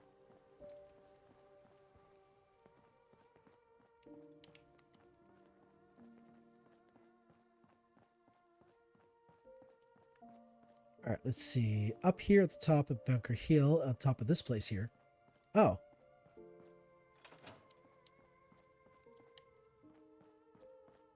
Oh, is there like a minimum? Is there like a maximum height when it comes to build limit here? Oh, there is. Okay. Well, a pack of cigarettes has cloth in it, so I could use that.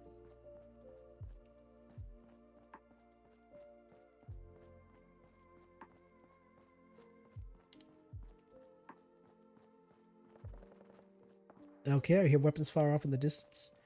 Sounds like it's outside of this place, so I don't really care.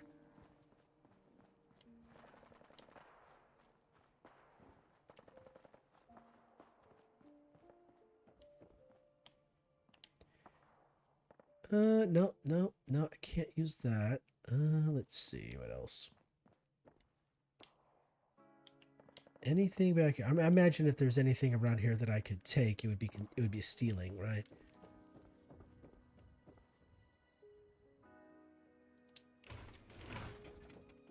Yeah, maybe not.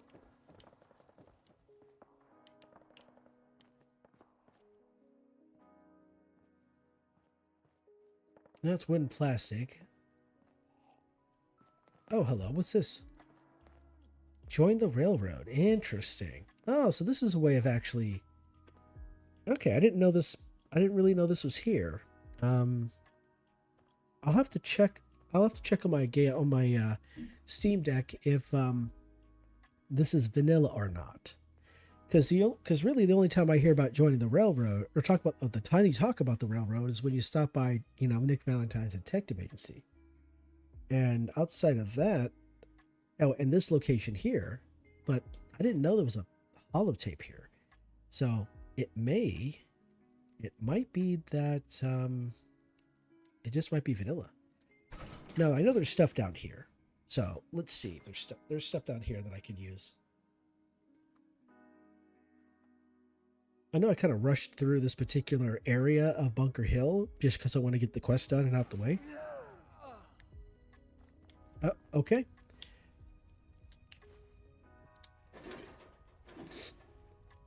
Oh, I wonder if the turrets are still down here. Last time I came down here, there was these turrets that were hostile to me.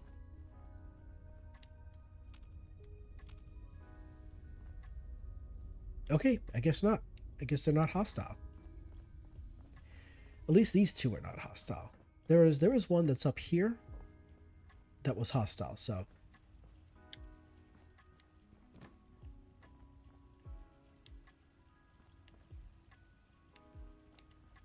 I'm not seeing anything else.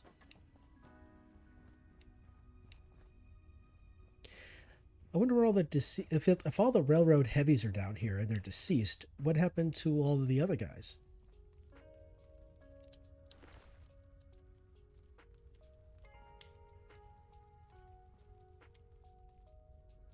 Hello, I missed this entirely. Excellent.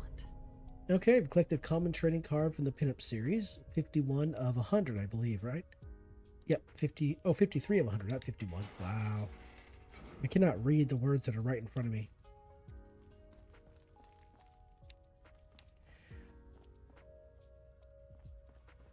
Okay, so this one's not hostile anymore. Okay, yeah, this one here was hostile for some reason. I came through here, and so was this one. But they're not hostile now, so... I wonder what happens.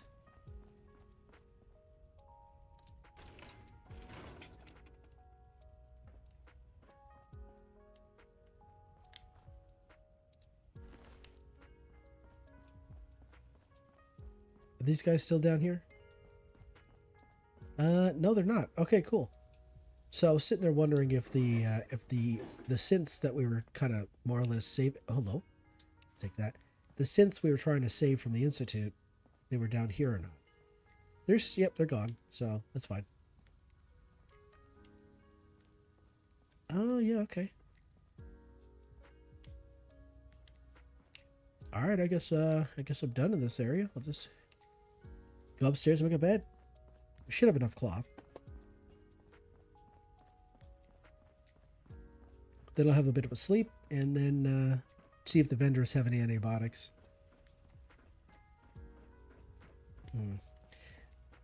See, how many points do I have in local leader?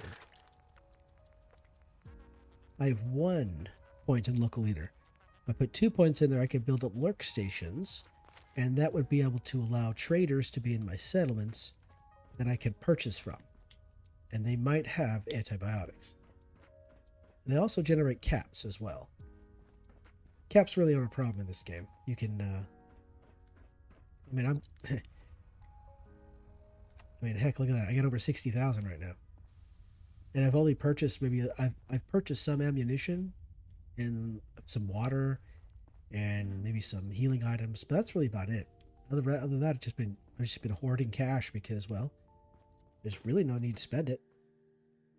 I did buy the knife. I did buy throat slicer. So I did buy that when I got to Nuka World.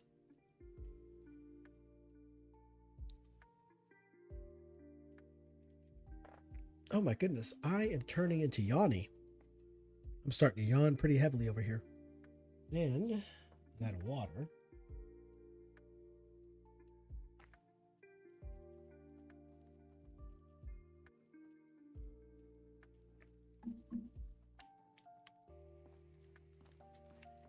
All right, let's see here. Where can I set up a bed? Where can I set up a bed around here? What would be a good spot for me that I could do this?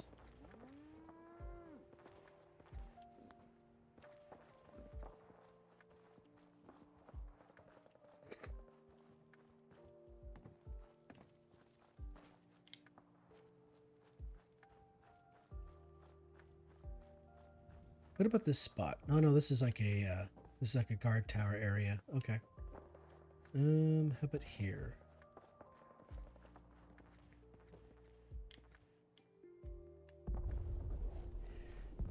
Oh, things are exploding. You know, I could put it over here. Upstairs, maybe?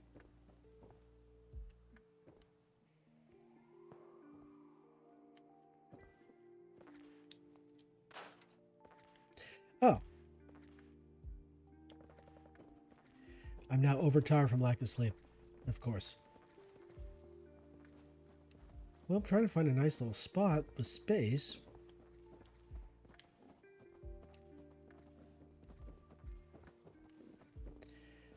Ah, hell with it. I'll just stick it right here. I'll stick it in here.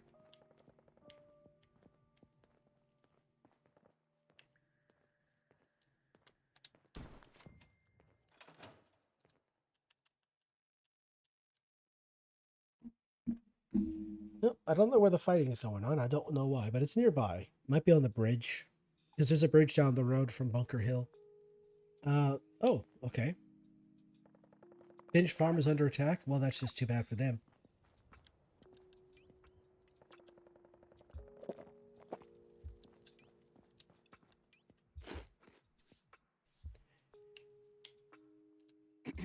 I can't believe our boys fought the Honest to Goodness Institute. Some of the surplus of that action is in my store. Cool. Let's take a look. Sure. Let's take a look. Everything is sold as is. Okay. Oh, you don't have any aid. That's annoying. Okay.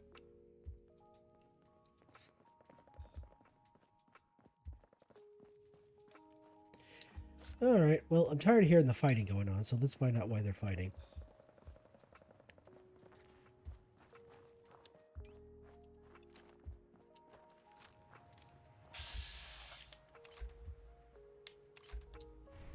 Level 99. You guys should be able to handle anything out here. I don't want to hear you guys fighting forever. Just take them down and move on with your day.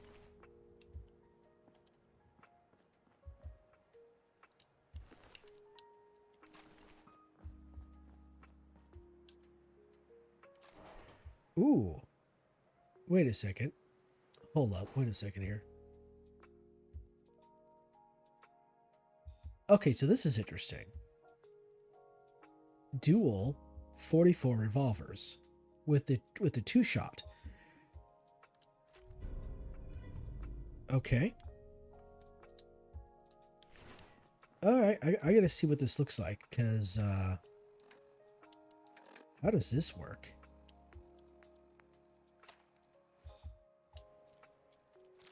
Oh, that's interesting. Oh, that is interesting. Oh, that is okay. All right. I see what you did there.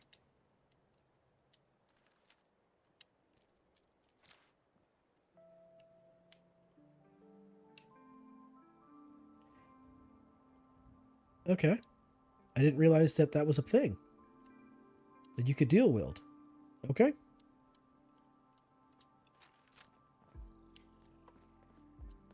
Well, that's nice. I wish I'd I wish I'd known that could have been a thing. I mean, that's probably added by the mod collection, but I just never saw that. I've been playing this thing for over 7 days. Like this file itself is over 7 days in length. And this is the first time I've seen a dual wielding revolvers or dual wielding of any weapon. I mean, I'm sitting here imagining dual wielding like machetes or dual wielding blades. Like that sounds like an amazing thing, but I never even knew that that existed in the game. Huh. Oh, well, yeah. Call me surprised. Yeah.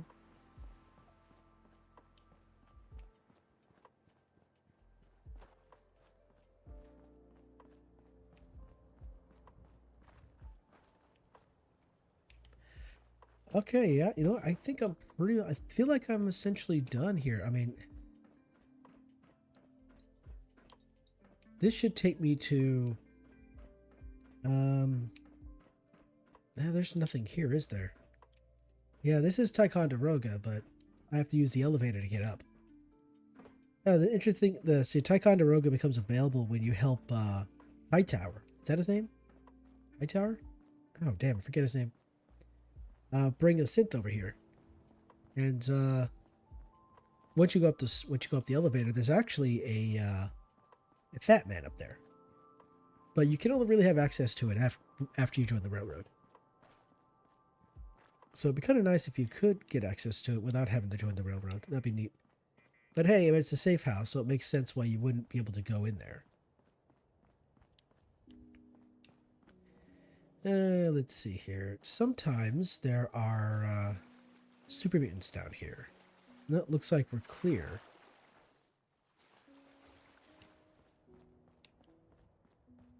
I am half expected to be attacked by super mutants at any moment here.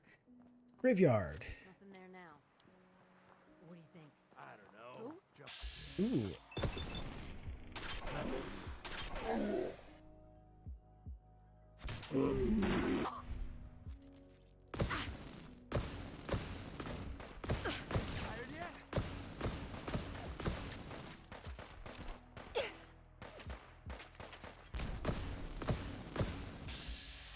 Goodness, this guy's a pain in the butt.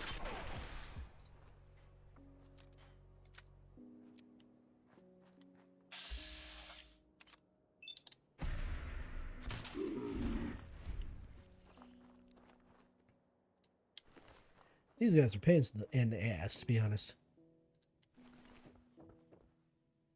In a vanilla playthrough of this game, these guys would not actually start showing up until you reached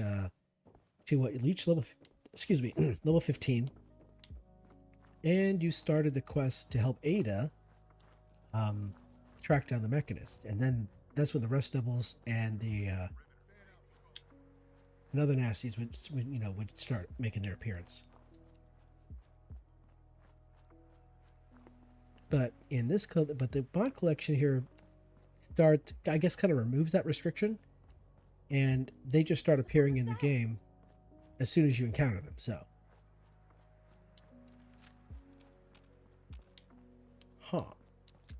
okay. Watts Consumer Electronics. That's where you go to start the quest for the Devil's. What is it? The Devil's. Oh, speak of the Devil. That's right.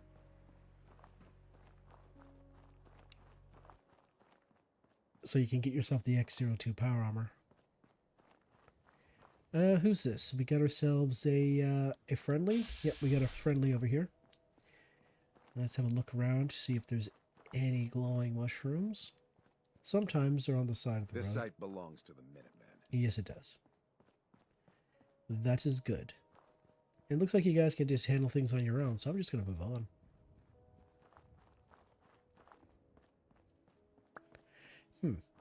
All right, I guess I'm heading back to,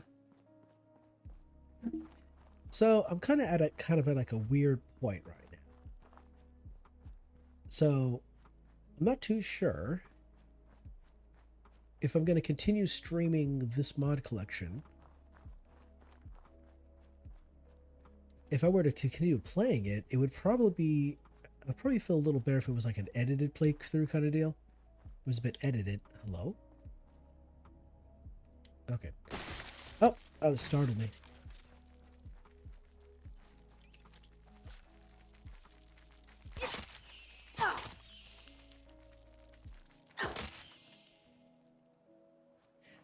So yeah, like, I felt if I was going to continue playing it, it'd probably be like an edited playthrough so that I could focus on individual pieces of the entire experience instead of just trying to get through the entire experience, you know, kind of like a curated curated experience of the actual mod collection. And if I did do that, I would be able to update the mod collection to the most recent version, so that then any conflicts or problems with the collection could be fixed with, you know, updated system, with an updated nonsense, with it being updated. But and then I would have to stream something else on the weekend. I am currently doing a, I guess you call it, it's like my final playthrough of World of Warcraft, and so I could just stream that. I could just start streaming that, and then when it came to edited content, it would be involving, you know, well, Fallout 4, or it could involve another game. I do enjoy streaming. Honestly, it's much more relaxing. It's less stressful, honestly, to like, because for me, it's like, I started off enjoying the whole process of like, okay, I'm getting everything set up. I got the game, I'm playing it, everything's going well, there isn't a problem. And then it came to the editing, and I found that I did not enjoy the editing at all. The editing process quite sucked. But when it came to like making a video and telling a story, I enjoyed that. But given I'm not very active in video creation, YouTube is not a big fan of my channel, and therefore doesn't really promote it in the algorithm. Like, there are occasionally in the past where they've done a pretty good job at promoting some of the videos I've made, but most of the videos they didn't promote at all. And I just don't have the knack, you know. I don't have that. I don't seem to have the the presence of mind, or I'm just not really good at being a YouTuber. Just put it like that. I'm not very good at being a YouTuber. I'm not very good at being a streamer. I mostly just do gameplay, which everybody does.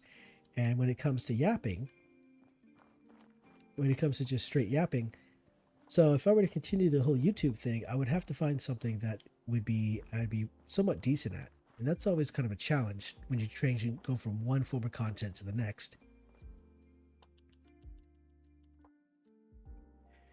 There are some of the people who've watched my content have mentioned that they like the sound of my voice, and one person talked about ASMR, but I don't know anything about ASMR, and I've never had any inclination to do any kind of content like that.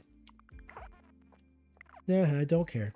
Finch Farm is I don't care. It's too far south. I do not care.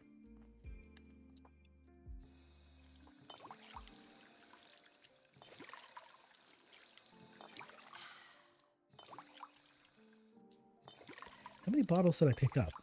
I know I picked up a few of them.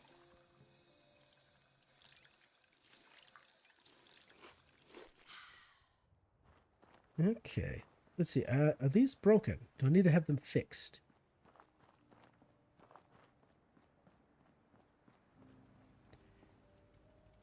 Okay, you're active. You both look like you're active. Yeah, so we're getting water. Water's being produced. Okay, yeah. Water's being produced. We don't have any food. There's one people here. I don't know who that people is, but there's one. Wait,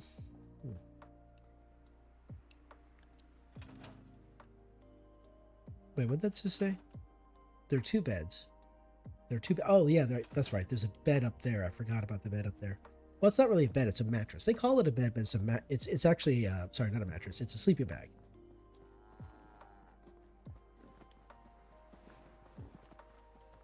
Joshua Ogden. Can't talk now. Okay, well, go do your thing, my guy. Go do your thing. Yeah, so at the moment, I'm not entirely too sure what I'm going to continue to do. I mean, I could restart the mod. I could restart the collection. I could restart the mod collection, but then again, I'd want to update it to the most recent version as well. I have that real big problem when it comes to indecision. It's like, I'm so busy at work. When I get home, I just want to do all the evening routine nonsense, get that out of the way, and then just go to bed. So I don't really give myself too much time when it comes to planning content. And there are other games I'd like to play as well. I mean, I've never really been a mono gamer. Like even when I was a kid and we only had a handful of games in the house, I would play one for a little while, but then I would switch to another game entirely. So I would, I mean, there's some folks out there who can be a mono gamer no problem, but I'm just not that person no more. And right now, there's only like a small number of games that I enjoy playing. It's either in my off time or on stream. And they're mostly RPGs. So like, Fallout 4, Skyrim, what is it? Nier Automata. Let's see. There were some other, there were other shooters as well, like Oblivion. Oblivion's not a shooter. What the hell? There are other games like Oblivion. I've more or less played a lot of. I've pretty much played a whole bunch of RPGs in the past. A couple of shooters like Halo, Call of Duty. But if I was to play a shooter, it definitely would be. Ooh, what are they doing? Who's over here? Oh, the Enclave are messing with it. Look at the size of that Deathclaw compared to the guy. That's brilliant. Take his ass out. Just get him. To hell with the Enclave.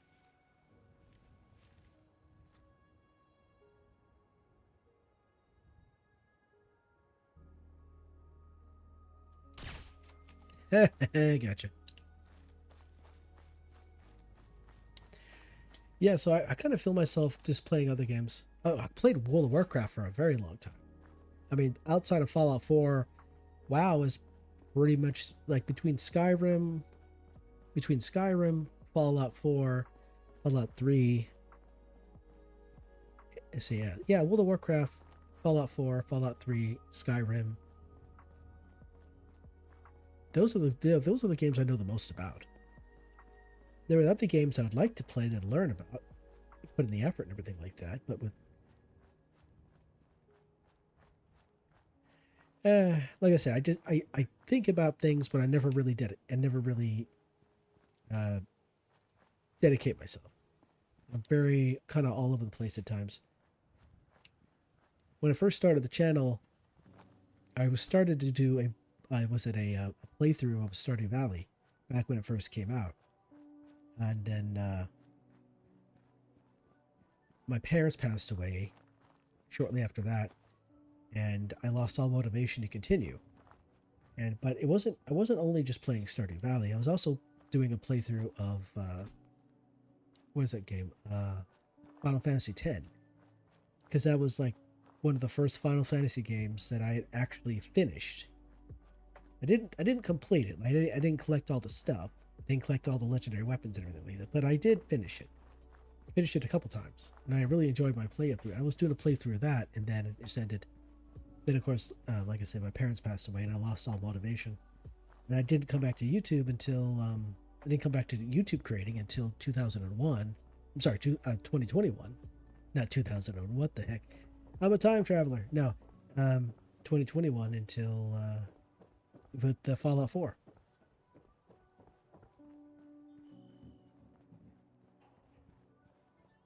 So I think what I'll do here is I will switch over to a different game. Yeah, I'm going to switch over to a different game to stream on the weekends. And then, so which game am I thinking about? Well, since I am streaming WoW, I guess I could just continue to stream WoW. Because it is going to take a while for me to get through the game. To get through World of Warcraft. Especially with all the expansions that are in the game. So, that's what I'll do. So, yeah, next weekend, Friday and Saturday, I'll stream WoW. And then while I'm doing that, I'll figure out what other content to make that might get me back into the whole YouTube, mindset of being a YouTube creator, being a YouTube video maker. And who knows, there might be some shenanigans, might be some stuff in WoW that inspires me to actually make a video. Although it is a little bit difficult to make videos in WoW, I have to figure that out. I know there are plenty of people out there who make videos in WoW, but I've never actually tried to make a video on any kind of MMO. So I have to figure out how that works.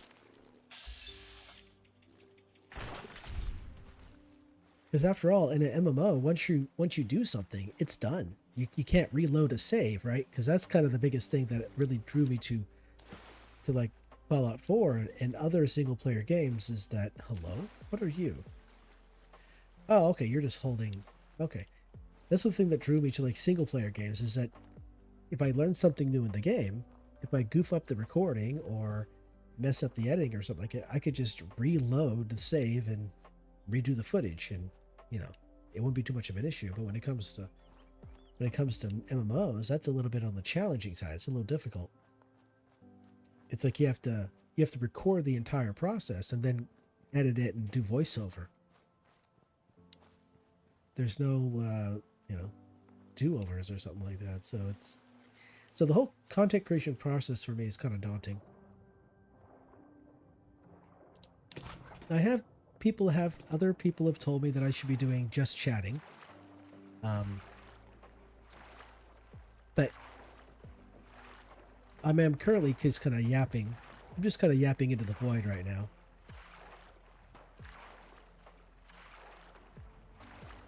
So I have to get used to, I have to go back to getting used to talking to, like when I go to make YouTube videos, I have to get used to talking to nobody or just talking into the void so people can act like I'm talking to someone just to share information other than just talking to a person. I like talking to people during stream because that's fun. I enjoy that. But when it comes to YouTube making, when it comes to YouTube videos, you're not talking to a person. You're talking to a potential future person that is there. But what is this?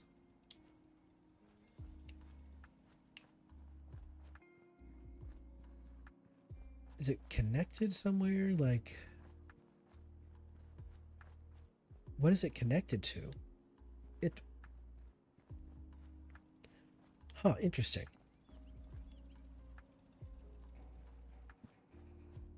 It actually goes all the way through the ground. That's a hell of a connection. Huh. Okay. You are damaged. Can I repair you, or am I out of scrap? Oh, that's right. I don't have enough ceramic to fix you. Okay, that's understandable. Okay. Wait, why do I have two of these? Oh, one's a pylon, the other one is an actual recruitment beacon. Alright, I was confused. All good. I'm done being confused. Okay, so yeah, that's what I'll do. Going forward, next weekend, I will continue to stream World of Warcraft until I figure my whole content creation process out. And then I'll probably end up going back to making YouTube videos on different games that I like, like Oblivion, Skyrim, probably Nier Automata, single player games. Maybe a Stardew Valley. I'll have to figure it out though. I'll figure out what I'm going to do and go from there. Because I can't really make single player content on this game. Hello! Is it Jean? Zon? I like that. I like your name. Hey, hello. Yeah, Minecraft. I thought about doing Minecraft, but it's like everybody and their mom does Minecraft. And it's like, honestly, it's just gone, Minecraft went from doing like Let's Plays, where you're exploring the world and you're building houses and kind of crafting your own story. And now you have to do like this really huge, massive, over the top. I spent 100 days in a hardcore Minecraft where I built the Taj Mahal, using, and it's like, you guys are going way too hard. It's just a playthrough. Come on, guys, relax. Yeah, 100 days is great and everything like that, but with the ADHD editing, that's what really scared me away with the YouTube, is with the Minecraft editing style that's out there right now.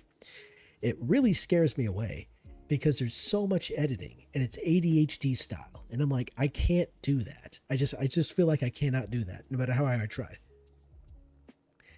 And like I said, like I mentioned earlier, it's the editing. It's like recording the videos, that's fine, but the editing takes so much time, and I'm sitting there having to learn a new skill, and I haven't edited anything in so long. I'm probably gonna have to relearn stuff that I've forgotten. And but yeah, it's Minecraft is a thing. You just mostly cozy games, mostly cozy Minecraft, no pressure. Yeah, I try to do the whole thing. Yeah. Like this, I mean, the most exciting bits of gameplay have come from this game here. And sure, I'm pretty sure that if I've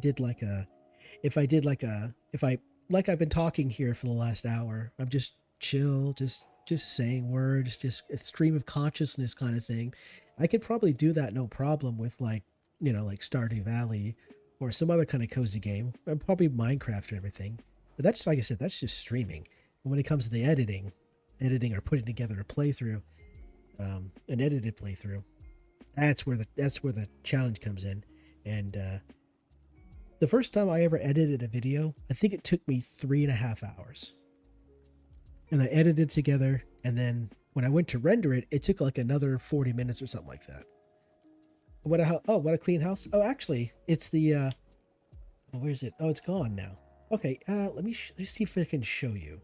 So this mod collection here for Fallout 4 actually adds a mod that cleans up houses, that makes it look nicer. Like this one in here is all messed up and gross and junky and everything like that. Let's see. Does this one actually have the item that I'm looking for here? Oh, maybe it doesn't.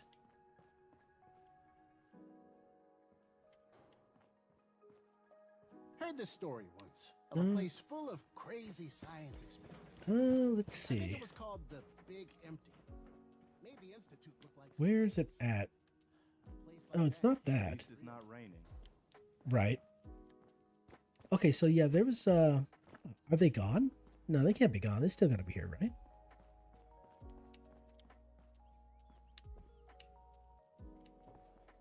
Huh.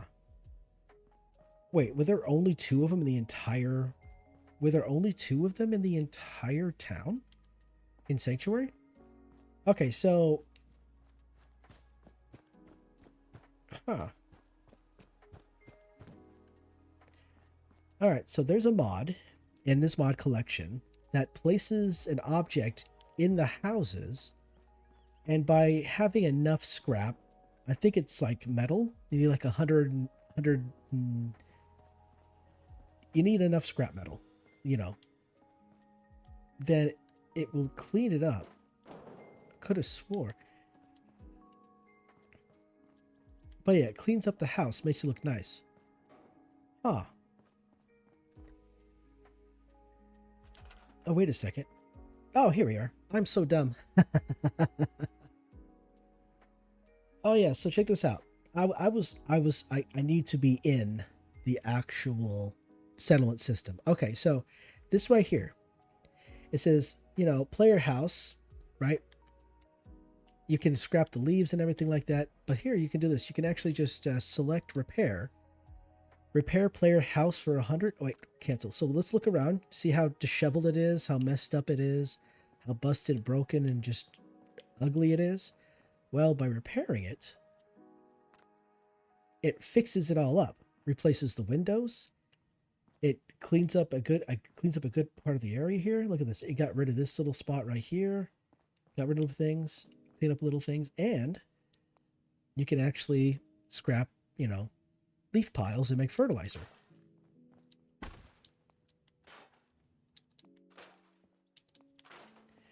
And every single one of these houses has this little it looks like a traffic thing. It's really neat. As long as you have the Yeah, here you go. So yeah, as long as you have the enough steel, you can repair stuff. It's really nice. And I think it's Sim Settlements. Sim Settlements 2, or I think it's called. Let's see. What are the mod config? Here we go. Let's see here. Let's go all the way down here. Oh, yeah. Sim Settlements 2. Allows settlers to build their own homes, farms, shops, and more. And just stuff like that. A handful of other things. Notifications, performance tools. There's even a couple other ones there. It's really good. Clean up all the sand.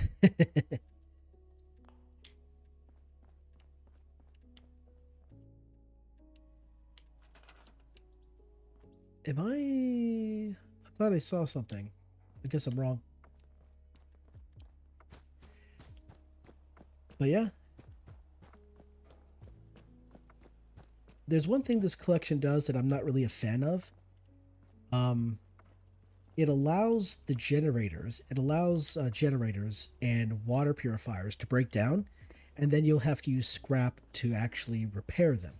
I'm not a fan of that. I'm not really a fan of that particular option.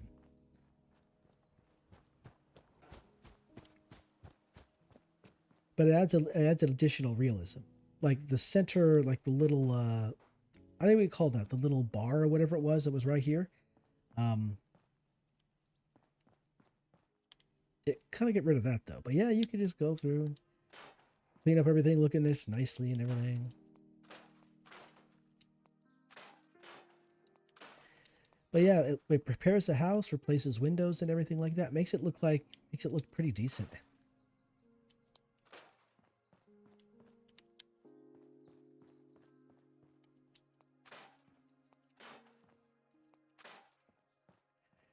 It's really helpful for those who really like to do settlement building. But I'm not really one of those folks that does settlement building, to be honest. I really didn't focus on any kind of settlements until I wanted to take down the Brotherhood of Steel. Because I needed at least 5 settlements. I need 5 settlements to set up artillery mounts and have people man those things. And so I needed local leaders to set up supply lines so that I could use...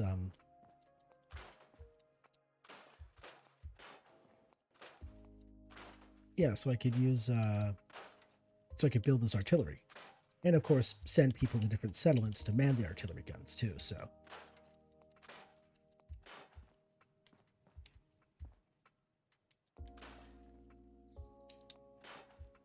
Ooh, ceramic. Let's see here. What are you? Oh, yours is a baby bottle. Okay. And hold up. Wait a second.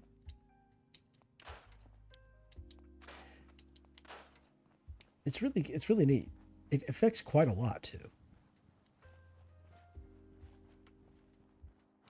Well, anyway. My current Minecraft world is the longest lasting one. I've been playing it since pre-alpha. Oh, damn. It's an online multiplayer server too that I started myself. Oh, that's nice. Yeah, I've been on and off multiplayer servers over the years, and some of the ones that I was able to just to get online on, they ended up becoming whitelisted, and I just never really went back and got on the whitelist. So I haven't played them in years, and I don't even know if they're still around. There was one multiplayer server I was on because it had an anarchy.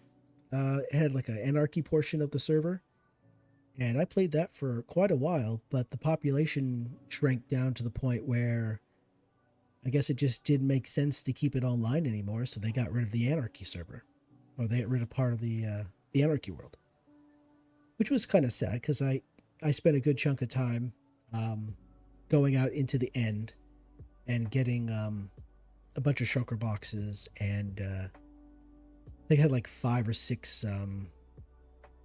elytra, and I spent a good time cultivating some of the jobs for the villagers, so that I could go and get particular enchantments if I wanted them. And now it's all gone. It's all gone now.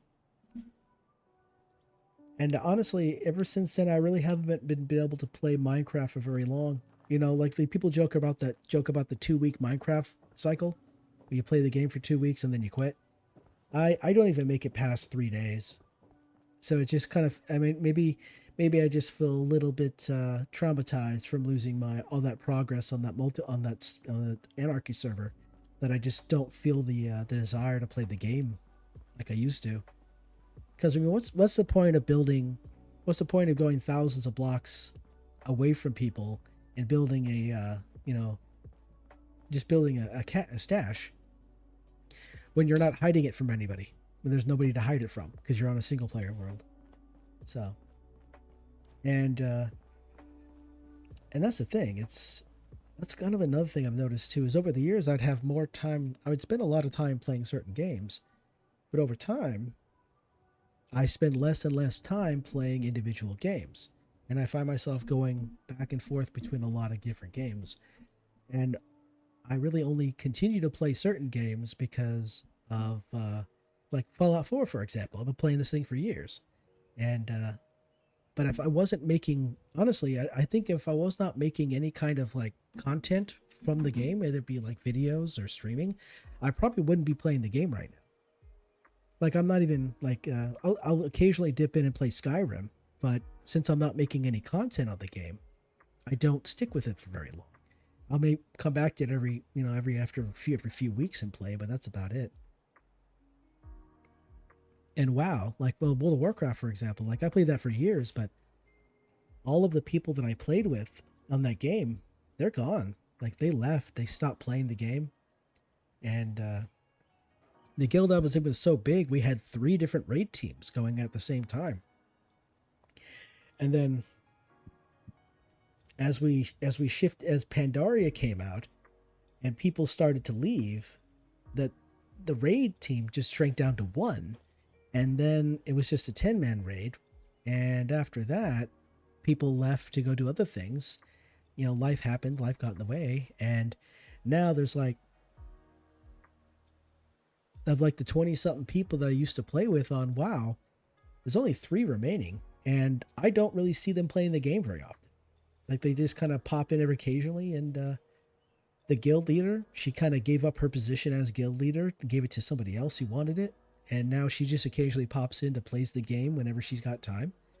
And one of the healers that I knew from, you know, back in the day, he got a promotion at work, and now he's off doing his own thing.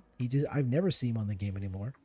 And me, I'm just kind of solo, self-found kind of deal when it comes to WoW. I'm just running around doing my own thing. And since I started streaming, I started playing my like final playthrough of WoW. If I wasn't doing that, right, if I wasn't streaming that, I probably wouldn't be playing it. So that's the thing. So it's got to the point where it's either I'm working, taking care of stuff at home, or trying to make content. And with that, I'm only able to play like maybe 1 or 2 games. And most recently, it's just been 2 games. But yeah, like I mentioned, I don't want to. I'm not a mono gamer. Never really have been.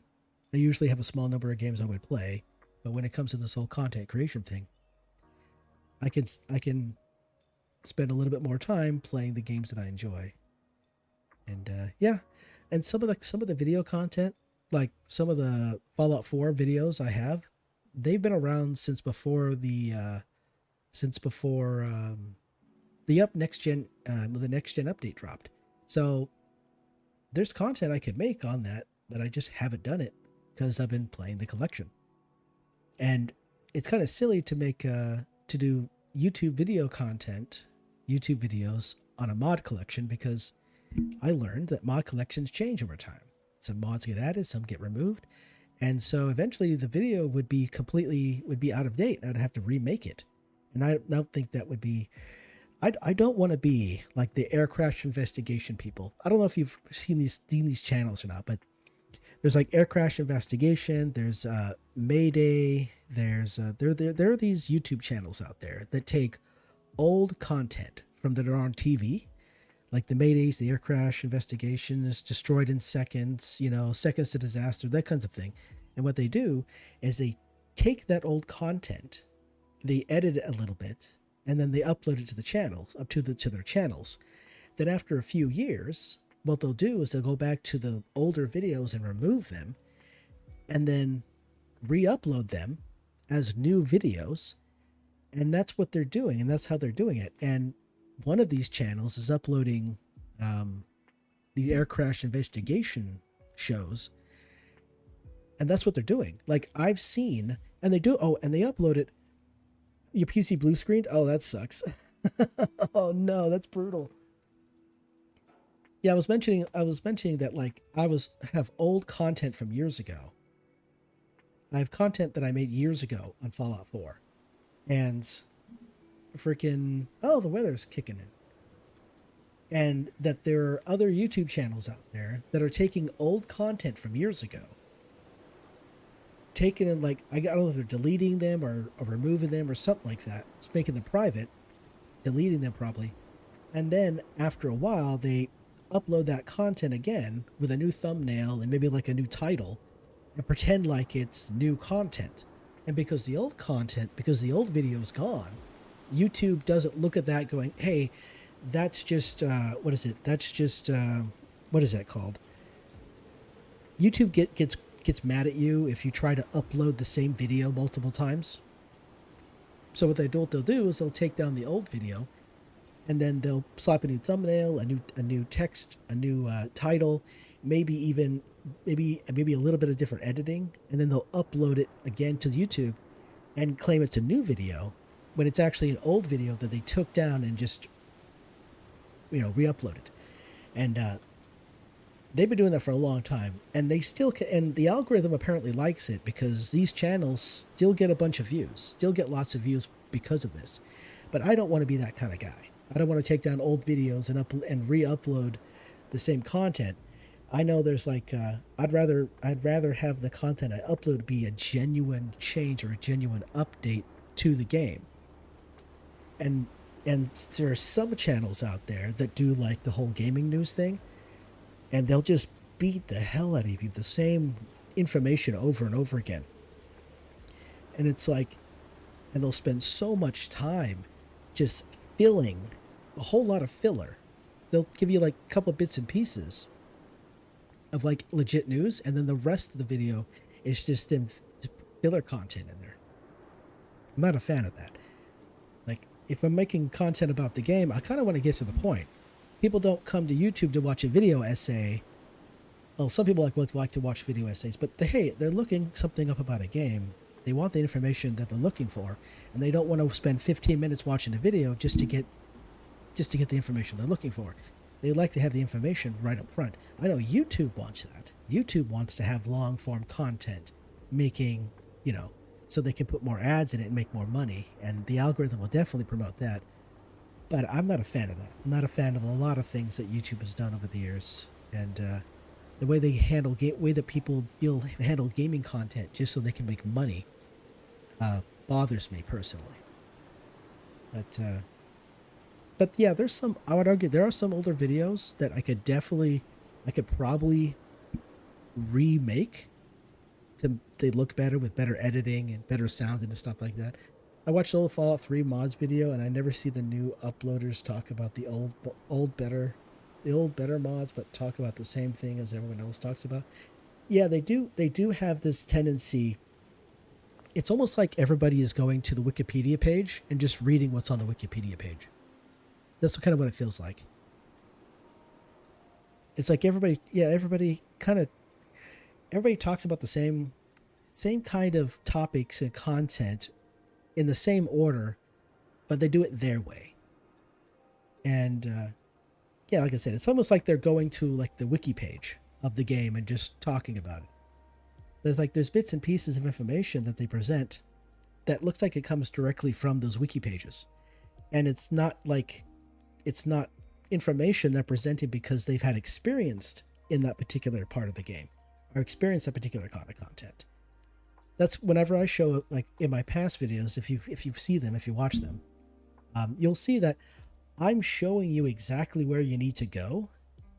And if there's some kind of like trick that you have to do to get to there, or you have to some kind of challenge you have to pass to get there, I'm showing you how to do that. I'm showing you what to do and how to get it. And if there's some silly thing that then like they're not telling you about, I'll let you know.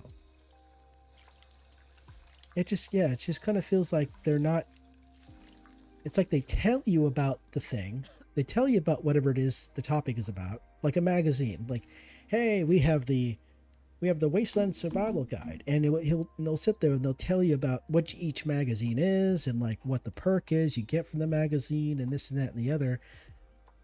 And they'll tell you, like, they'll give the exact location of where it is, and then they'll do some kind of like a narrative about it. But in my videos, I show you actually getting the thing. It's like, hey, go here, start here, and you go here, and there it is. Careful, nasties in the area. They'll want to eat your face, you know. Hey, there's a death claw around here. Be careful. You know, like here. I'll give a little small little example here. So way up here. Oh, sorry, too far. All right. So way up here. Oh, here it is. So Lynn Woods. There's actually a magazine there. One of the Wasteland Survival Guide issues of the Wasteland Survival Guide is there. Now, that location, there are raiders. But you can actually deal with those raiders by climbing to the top of the tower and flipping a switch, and that would cause Deathclaws to come in and attack. Now, in my video talking about it, I actually show me doing that stuff. I just don't say it. I actually demonstrate it. And then, of course, then you have to deal with the Deathclaws. And depending on your level, the Deathclaws could be alpha, they could be mythic, you know, they could be just your box standard Deathclaw. You're really trying like that. And I kind of do that with all of them. So I want to see the content. Like I said, like I mentioned earlier in the stream, I have a video of all the locations you can go to find power armor. And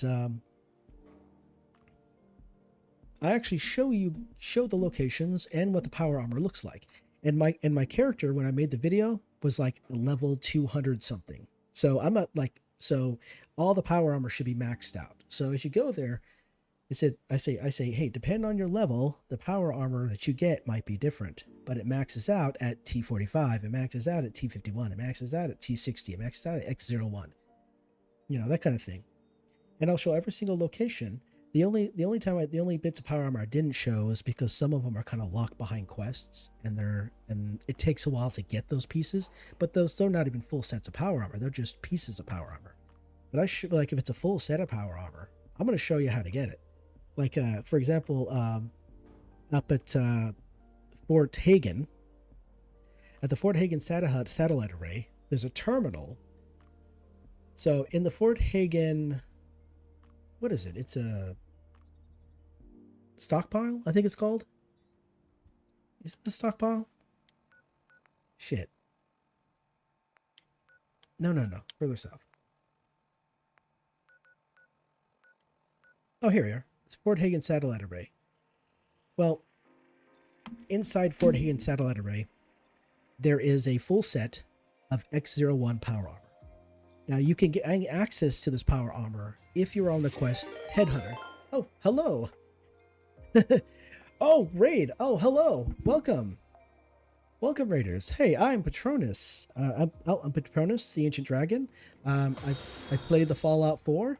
I also play World of Warcraft occasionally as well. I've been playing World of Warcraft. Yeah, started playing World of Warcraft recently. Excuse me, I'm all befuddled. So like on Fridays I play World of Warcraft, and then on Saturdays I'll play Fallout 4. Right now I'm currently playing a mod collection of Fallout 4. I called a Storywealth, which is really nice. It's got like 800. My version of this mod collection has 824 mods in it. It's quite good. Oh, hello. Wow. Oh, it's interesting.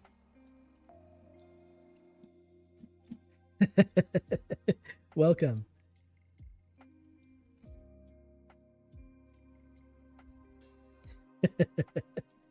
I don't get raids very often. That's really amazing. Welcome.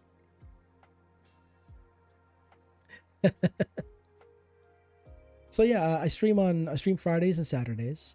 Sometimes if I have time, I'll stream during the week, but mostly on Fridays and Saturdays. And I've been playing Fallout 4 for a few years, and I also make some YouTube videos occasionally as well. So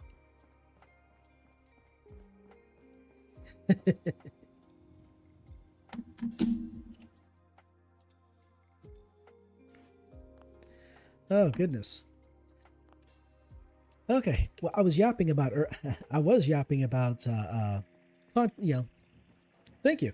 Yeah, the mod collection does a real good job at one. It makes the it makes light brighter, but it also makes the darkness darker, and so it also it makes things look more spooky and ominous when you're inside.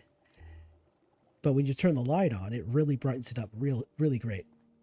Oh, I gotta fix this thing. That's right. I gotta fix this power armor. It looks great. Yeah. Let's see here. It doesn't tell you how many mods there are, but the version that I am running, I got from Nexus Mods, and it's got 824 mods in it. Hello. Thank you for the follow. Stay for as long as you like. Let's see here. Yeah. So while I'm playing the game, sometimes I'll just yap incessantly. I was doing that here shortly. I was just doing that here before you raided. So yap. And oh, there's also a weather mod that actually changes up where are you at? True Storms.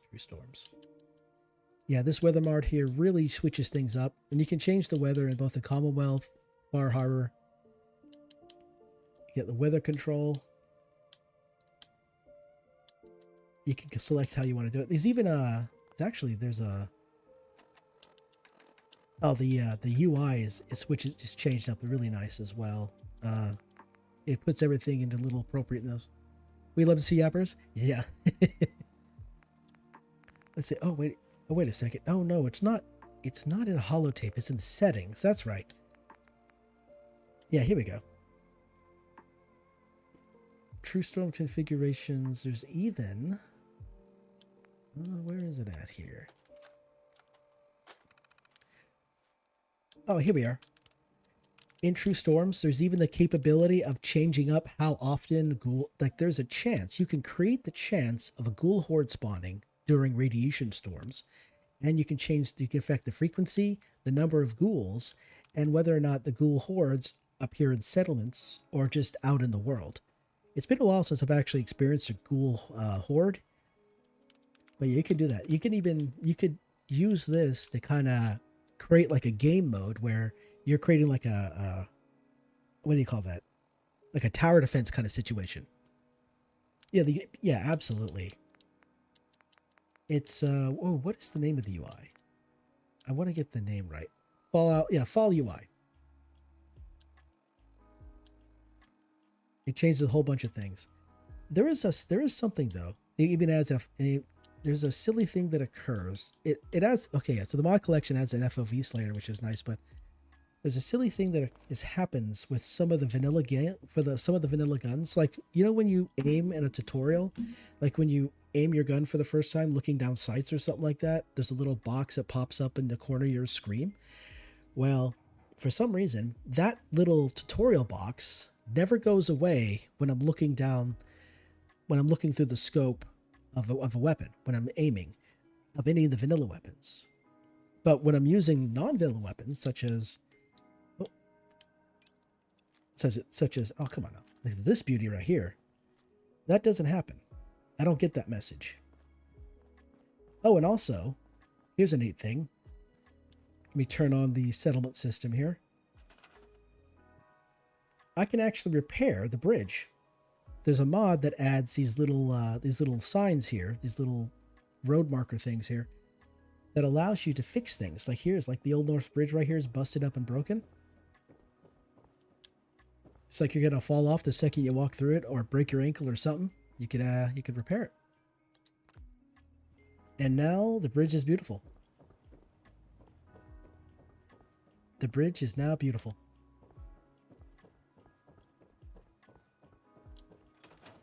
And Oh, and once you use that item, it disappears from the world too. And like every single house has one of those items. In fact, right? It is great. Yeah, like this house had one of those items in here, and it repaired the windows. It cleaned up the walls.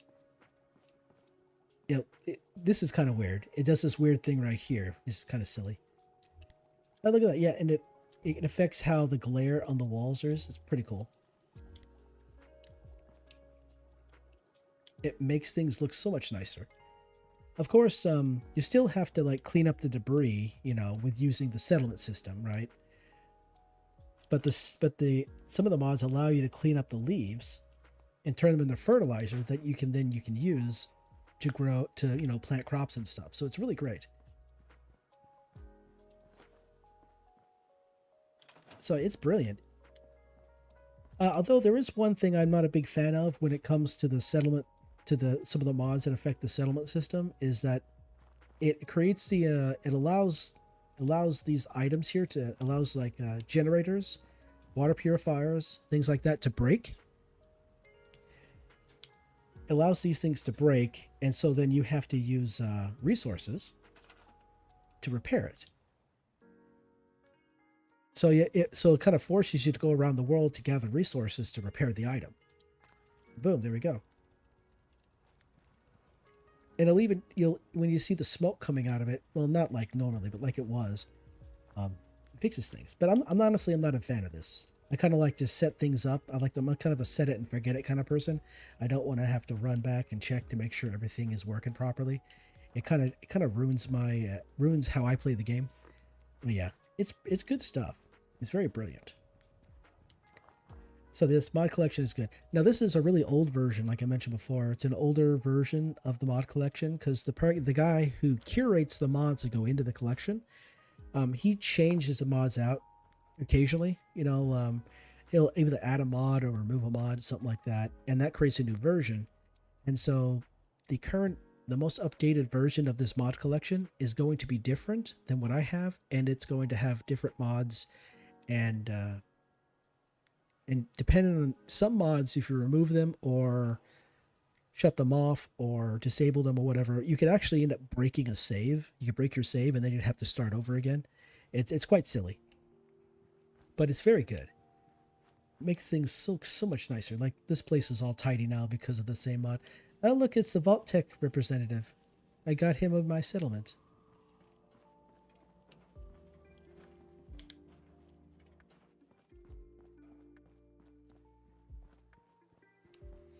But yeah, if you were one heck of a settlement builder person, I'm not really a big settlement builder person.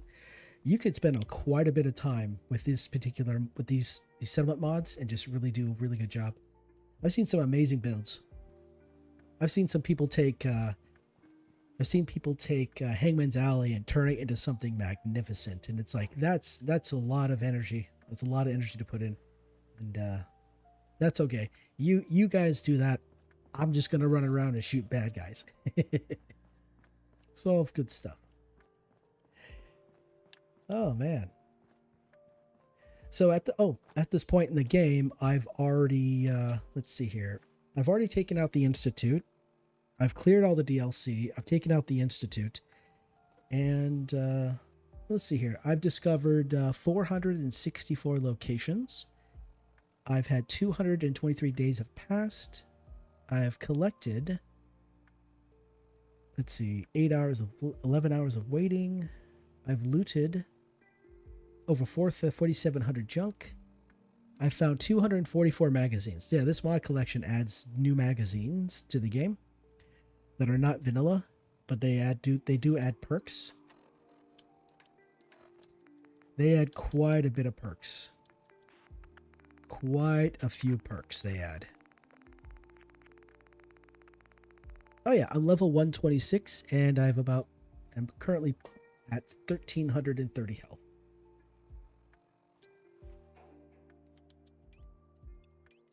In fact, I've been playing for so long that I'm actually running out of I'm also playing on survival. So I've been playing for so long, I'm running out of ingredients to craft antibiotics. So now I have to run around finding traders that sell antibiotics, or go to places that I've not yet looted and find antibiotics. It's becoming a challenge. I think I spent like 30 minutes, 40 minutes just finding some mushrooms, some glowing mushrooms, so that I could craft one bit of antibiotics so I can cure myself of so I could cure myself of what was it? Weakness. That's what it was. Weakness. And I do have some mushrooms, but they're in Nuka World. And I wish that these mushrooms would like respawn, but I don't think they respawn on survival. At least, yeah. So it's gotten to the point where it's like, well, it looks like I might, in order to continue playing, I might have to start over again. But if I start over, I'm definitely going to update the collection with the mods that are in there. Oh, hello.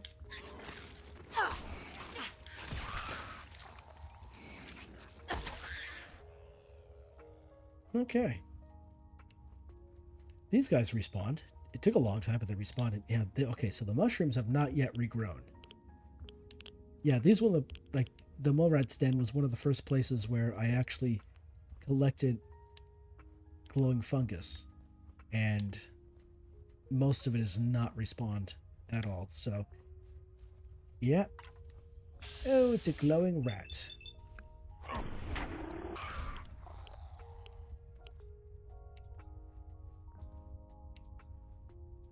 Oh yeah. So, looks like I'm running out of ingredients to craft antibiotics. Oh, I could use the console commands to give myself more ingredients, but that kind of ruins the spirit of the whole thing. That's not. Yeah, I normally don't play in that manner. Oh, and now I have an illness. One of my illnesses.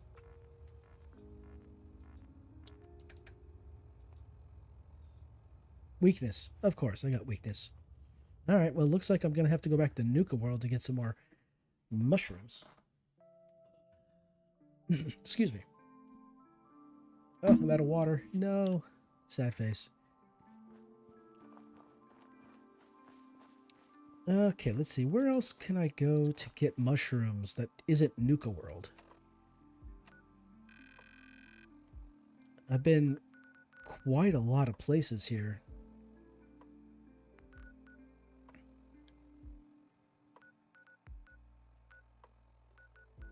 Oh no. I'm running out of places to go. This is getting scary.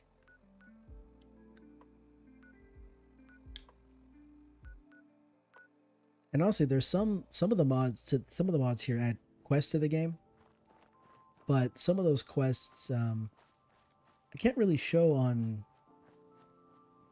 some of the some of the NPCs in these quests don't have any clothes on. And I'm not too sure YouTube or Twitch would like that. It's not obviously not the focus of that particular mod, the particular quest. Like there's one quest where this girl asks you for help. They ask you to go check on her friend who went into, one of the stores nearby, and just hasn't come back yet. So you go check on them, and then that's when you get jumped, and then you find yourself stripped of all your weapons and armor, and essentially all your clothes, and then you're supposed to make your way to get your stuff back. You have to survive making your way to get your stuff back, and the entire time you're in the nude. And so, and out of that, there's also other NPCs that are kind of chained to the walls, got their hands chained to the walls, and they're also in the nude. And it's like, I can't show this on stream. I mean, I might be able to make an edited video, but I can't show it on stream. So there's stuff like that. So there's some content I can't even show unless it's edited. Hello, anybody here?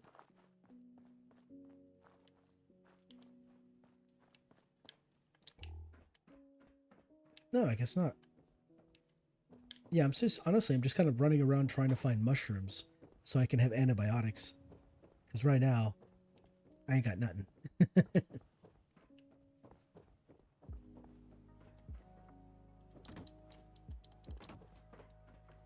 And of course, the mod collection adds a bunch of different locations as well.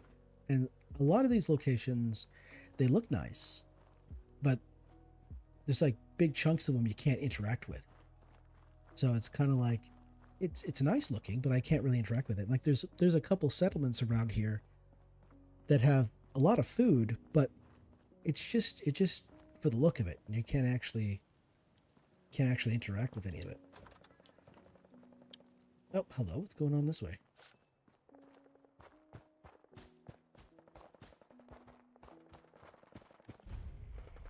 Crashed APC, huh? Okay, so there's... Oh, who's... Oh, glowing mushroom. Thank you.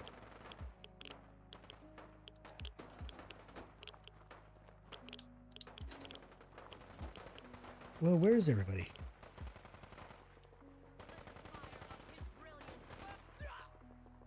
Oh, Children of Adam. Longer than the other one. You are a raider psychopath. Okay, let's take you out. Oh, I gotta reload my weapon apparently. What was that? I don't know. You tell me.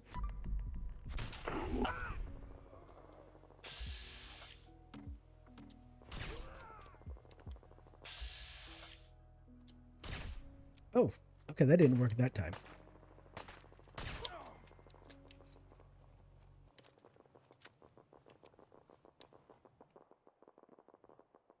Okay, so it definitely sounds like there's a vertibird over there. Yeah, the vertibird has a particular sound it makes when it's firing its gun. And I can hear that. It also adds a bunch of different weapons as well. So literally, I'm quite literally just running around trying to get empty bottles and mushrooms just so I have water to drink and antibiotics when I get sick. Oh, okay, I see some green over here. Let's see.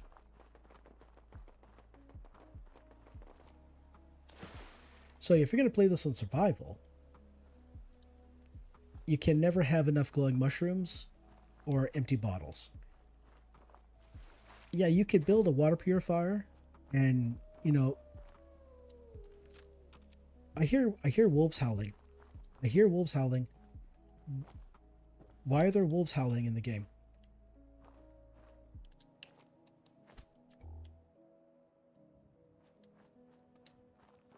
I hear wolves howling. What's going on?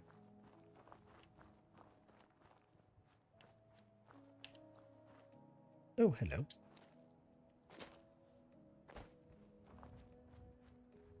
What's over here?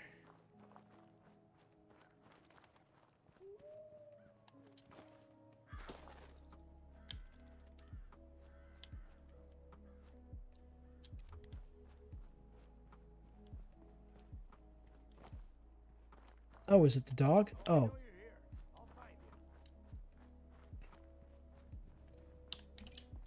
No sign of him now. Where are you at? What the fuck was that?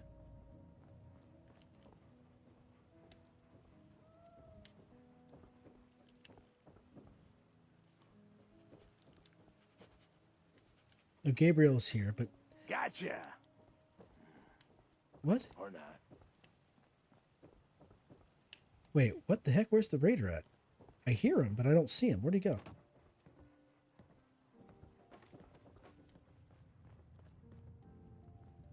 Scared. This is bullshit. Okay, so where is this guy at? This is obnoxious.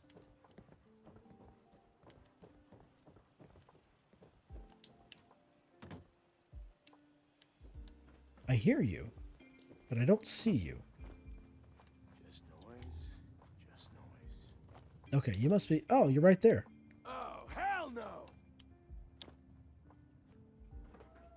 Steady aim. Pick your shot.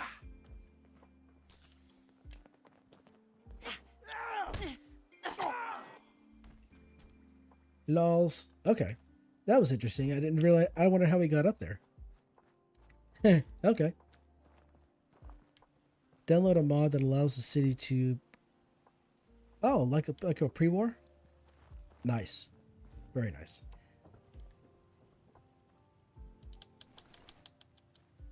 Yeah, like okay, so like look at all this stuff right here. Like, oh man, I could really use all the oh wait, I can't interact with any of it.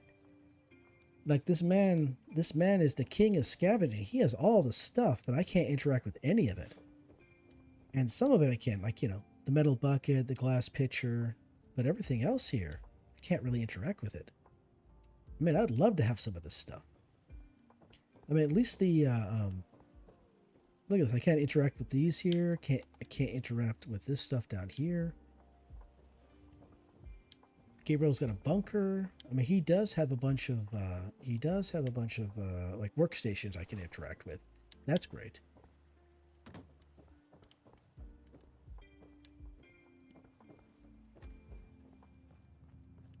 Like, I don't even know what this is, but I wish I could use it.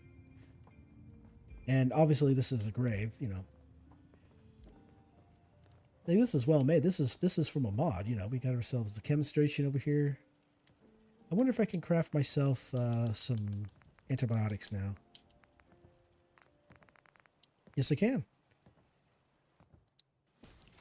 I need acid and I need... Okay, let's... There we go. Acid, glowing mushrooms, water, and stim packs. And I have to go out to the world and find this stuff again. Honestly, the howling I hear in the background, it's kind of freaking me out because I'm not expecting that. Like, I expect to hear howling in Skyrim. And the only other time I hear howling is when a mutant hound howls.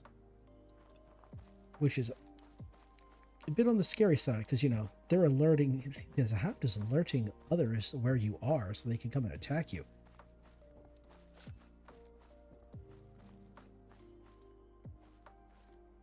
Yeah.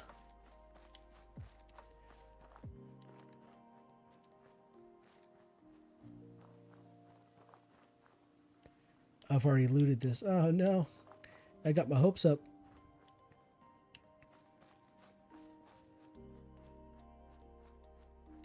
And here's a neat little thing I like.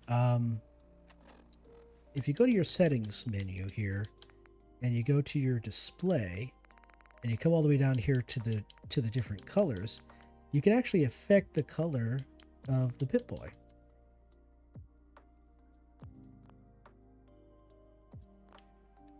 You can affect the colors of the Pip-Boy and of the flashlight. Now, obviously, using white light is the brightest because it makes sense. It just does. But you can make it yellow. You can make it green, blue, red.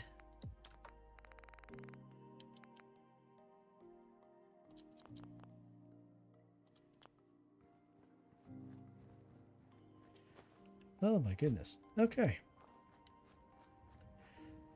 Okay, I'm running out of. I'm running out of places where there are glowing mushrooms to pick. I think I'm really reaching the end of survival mode, or at least because I can only. Oh, wait a second. Did I set up a sink here? If I did, it's probably in here, isn't it?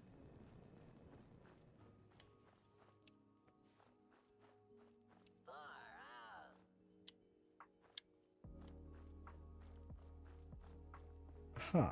Did I not set up a sink? I guess I didn't.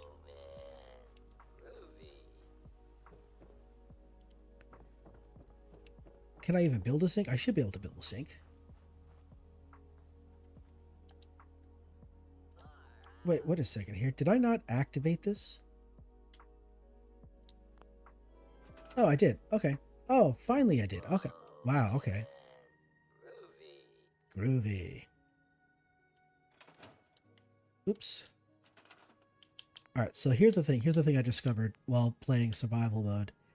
If you go to furniture, and you go to miscellaneous, and you go all the way over here, you can go over here. Apparently sinks are not made of ceramic. They're made of steel. And then if you have any empty bottles, you can fill up the empty bottles using the sink in your settlement, and you'll get purified water. And you get it much faster than you would if you were just waiting for the water purifier to do its thing. Oh, did I collect this as well? It looks like I did. Yeah.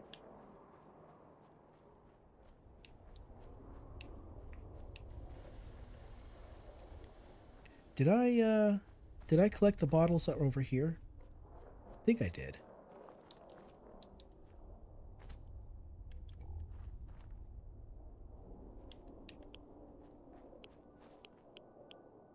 Oh, no, I didn't. Oh, brilliant. Okay.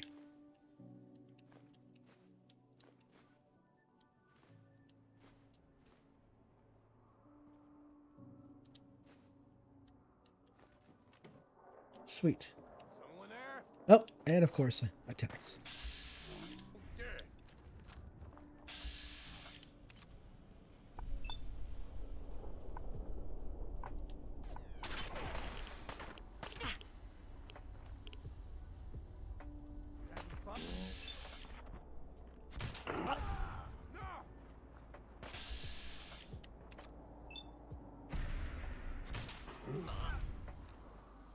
Okay, there we go. What do we got here? I've also taken to trading ammunition for ammunition, so that I don't have to use my caps to buy, you know, weapons and armor and stuff like that.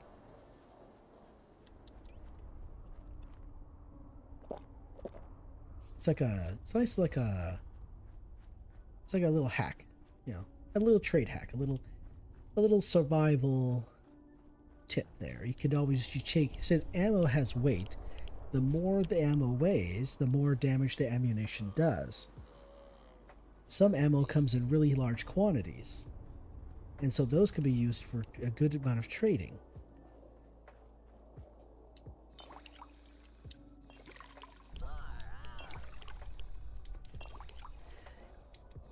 There are some mods that might provide you the option of crafting your own weapon or your own armor. Sorry, ammunition. Wow, I can't talk. Oh, I've been at this for a while. My brain is fried.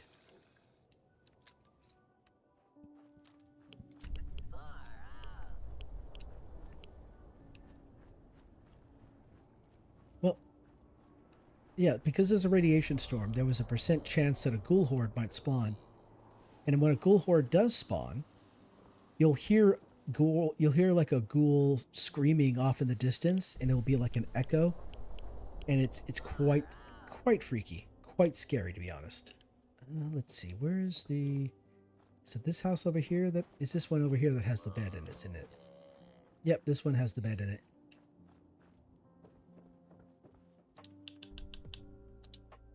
Yeah, there we go. Ugh. Ugh. Oh boy, it's late for me. It is now late. It is now late o'clock for me. All right, I really need to get to bed. All right, I want to thank everybody for dropping by and watching. I want to thank the raiders for coming in and saying hi. I really appreciate it. Like I mentioned, I stream on Fridays and Saturdays because work. I have a 9 to 5. It loves to get in the way of my activities, so I really only have time to stream during the weekend. And I also stream. I'm also streaming World of Warcraft. I'm doing a final playthrough of the retail, World of Warcraft retail. I know there's classic and stuff like that, but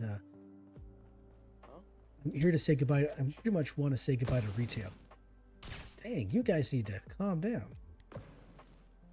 I can't go anywhere without being attacked by these guys. Oh no, don't need to call me an asshole.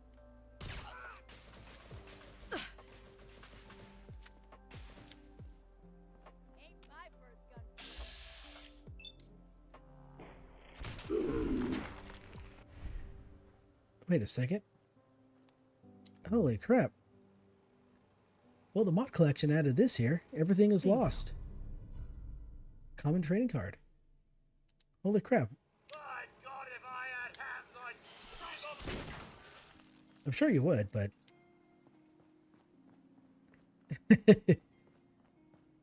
Okay, as I was saying. Oh, yeah. So, yeah, I stream Fridays and Saturdays. I started streaming World of Warcraft. I'm doing a final playthrough of World of Warcraft. Retail. There's quite a bit of content that I missed over the years. And so I'm just continuing down that. I'm going to continue to do that. I've pretty much reached the end of the... It feels like I kind of reached the end of the gaming content when I reached the end of this particular playthrough of Fallout 4. But I might also stream Fallout 3, because Fallout 3 is my first Fallout game, and I have a bit of a soft spot in my heart for that one. So I might stream that as well as like a substitute, or not a substitute. Yeah, take a break from Fallout 4, stream Fallout 3, have the fun, you know, make the bad jokes, all the usual stuff, you know, pretty standard nonsense. Let's see here. So yeah, I would say expect next stream to be Friday and Saturday of next week, because my job right now is not giving me any time to do anything else. Arg. It's like, you know, helping the help. They hired people to help with the work, and now we have to help the people who are here to help us do the work. So hopefully they'll stop asking for help, and then I can get my work done sooner. Fallout 3 with mods? That is the thought. I'll look into that. Yeah.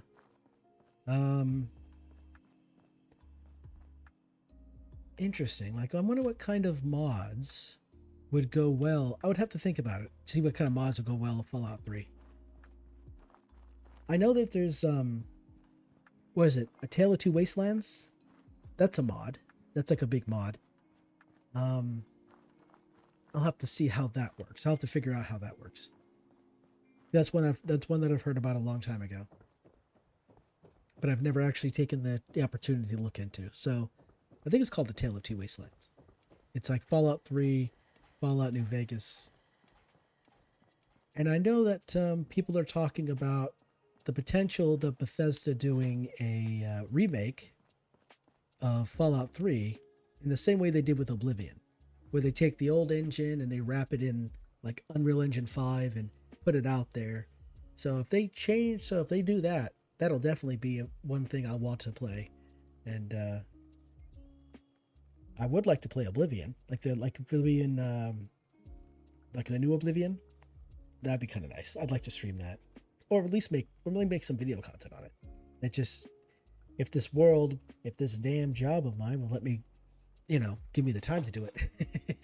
All right, now I'm just yapping. All right. Oh man, my voice is feeling it. Okay, I might not sound it, but I'm feeling it.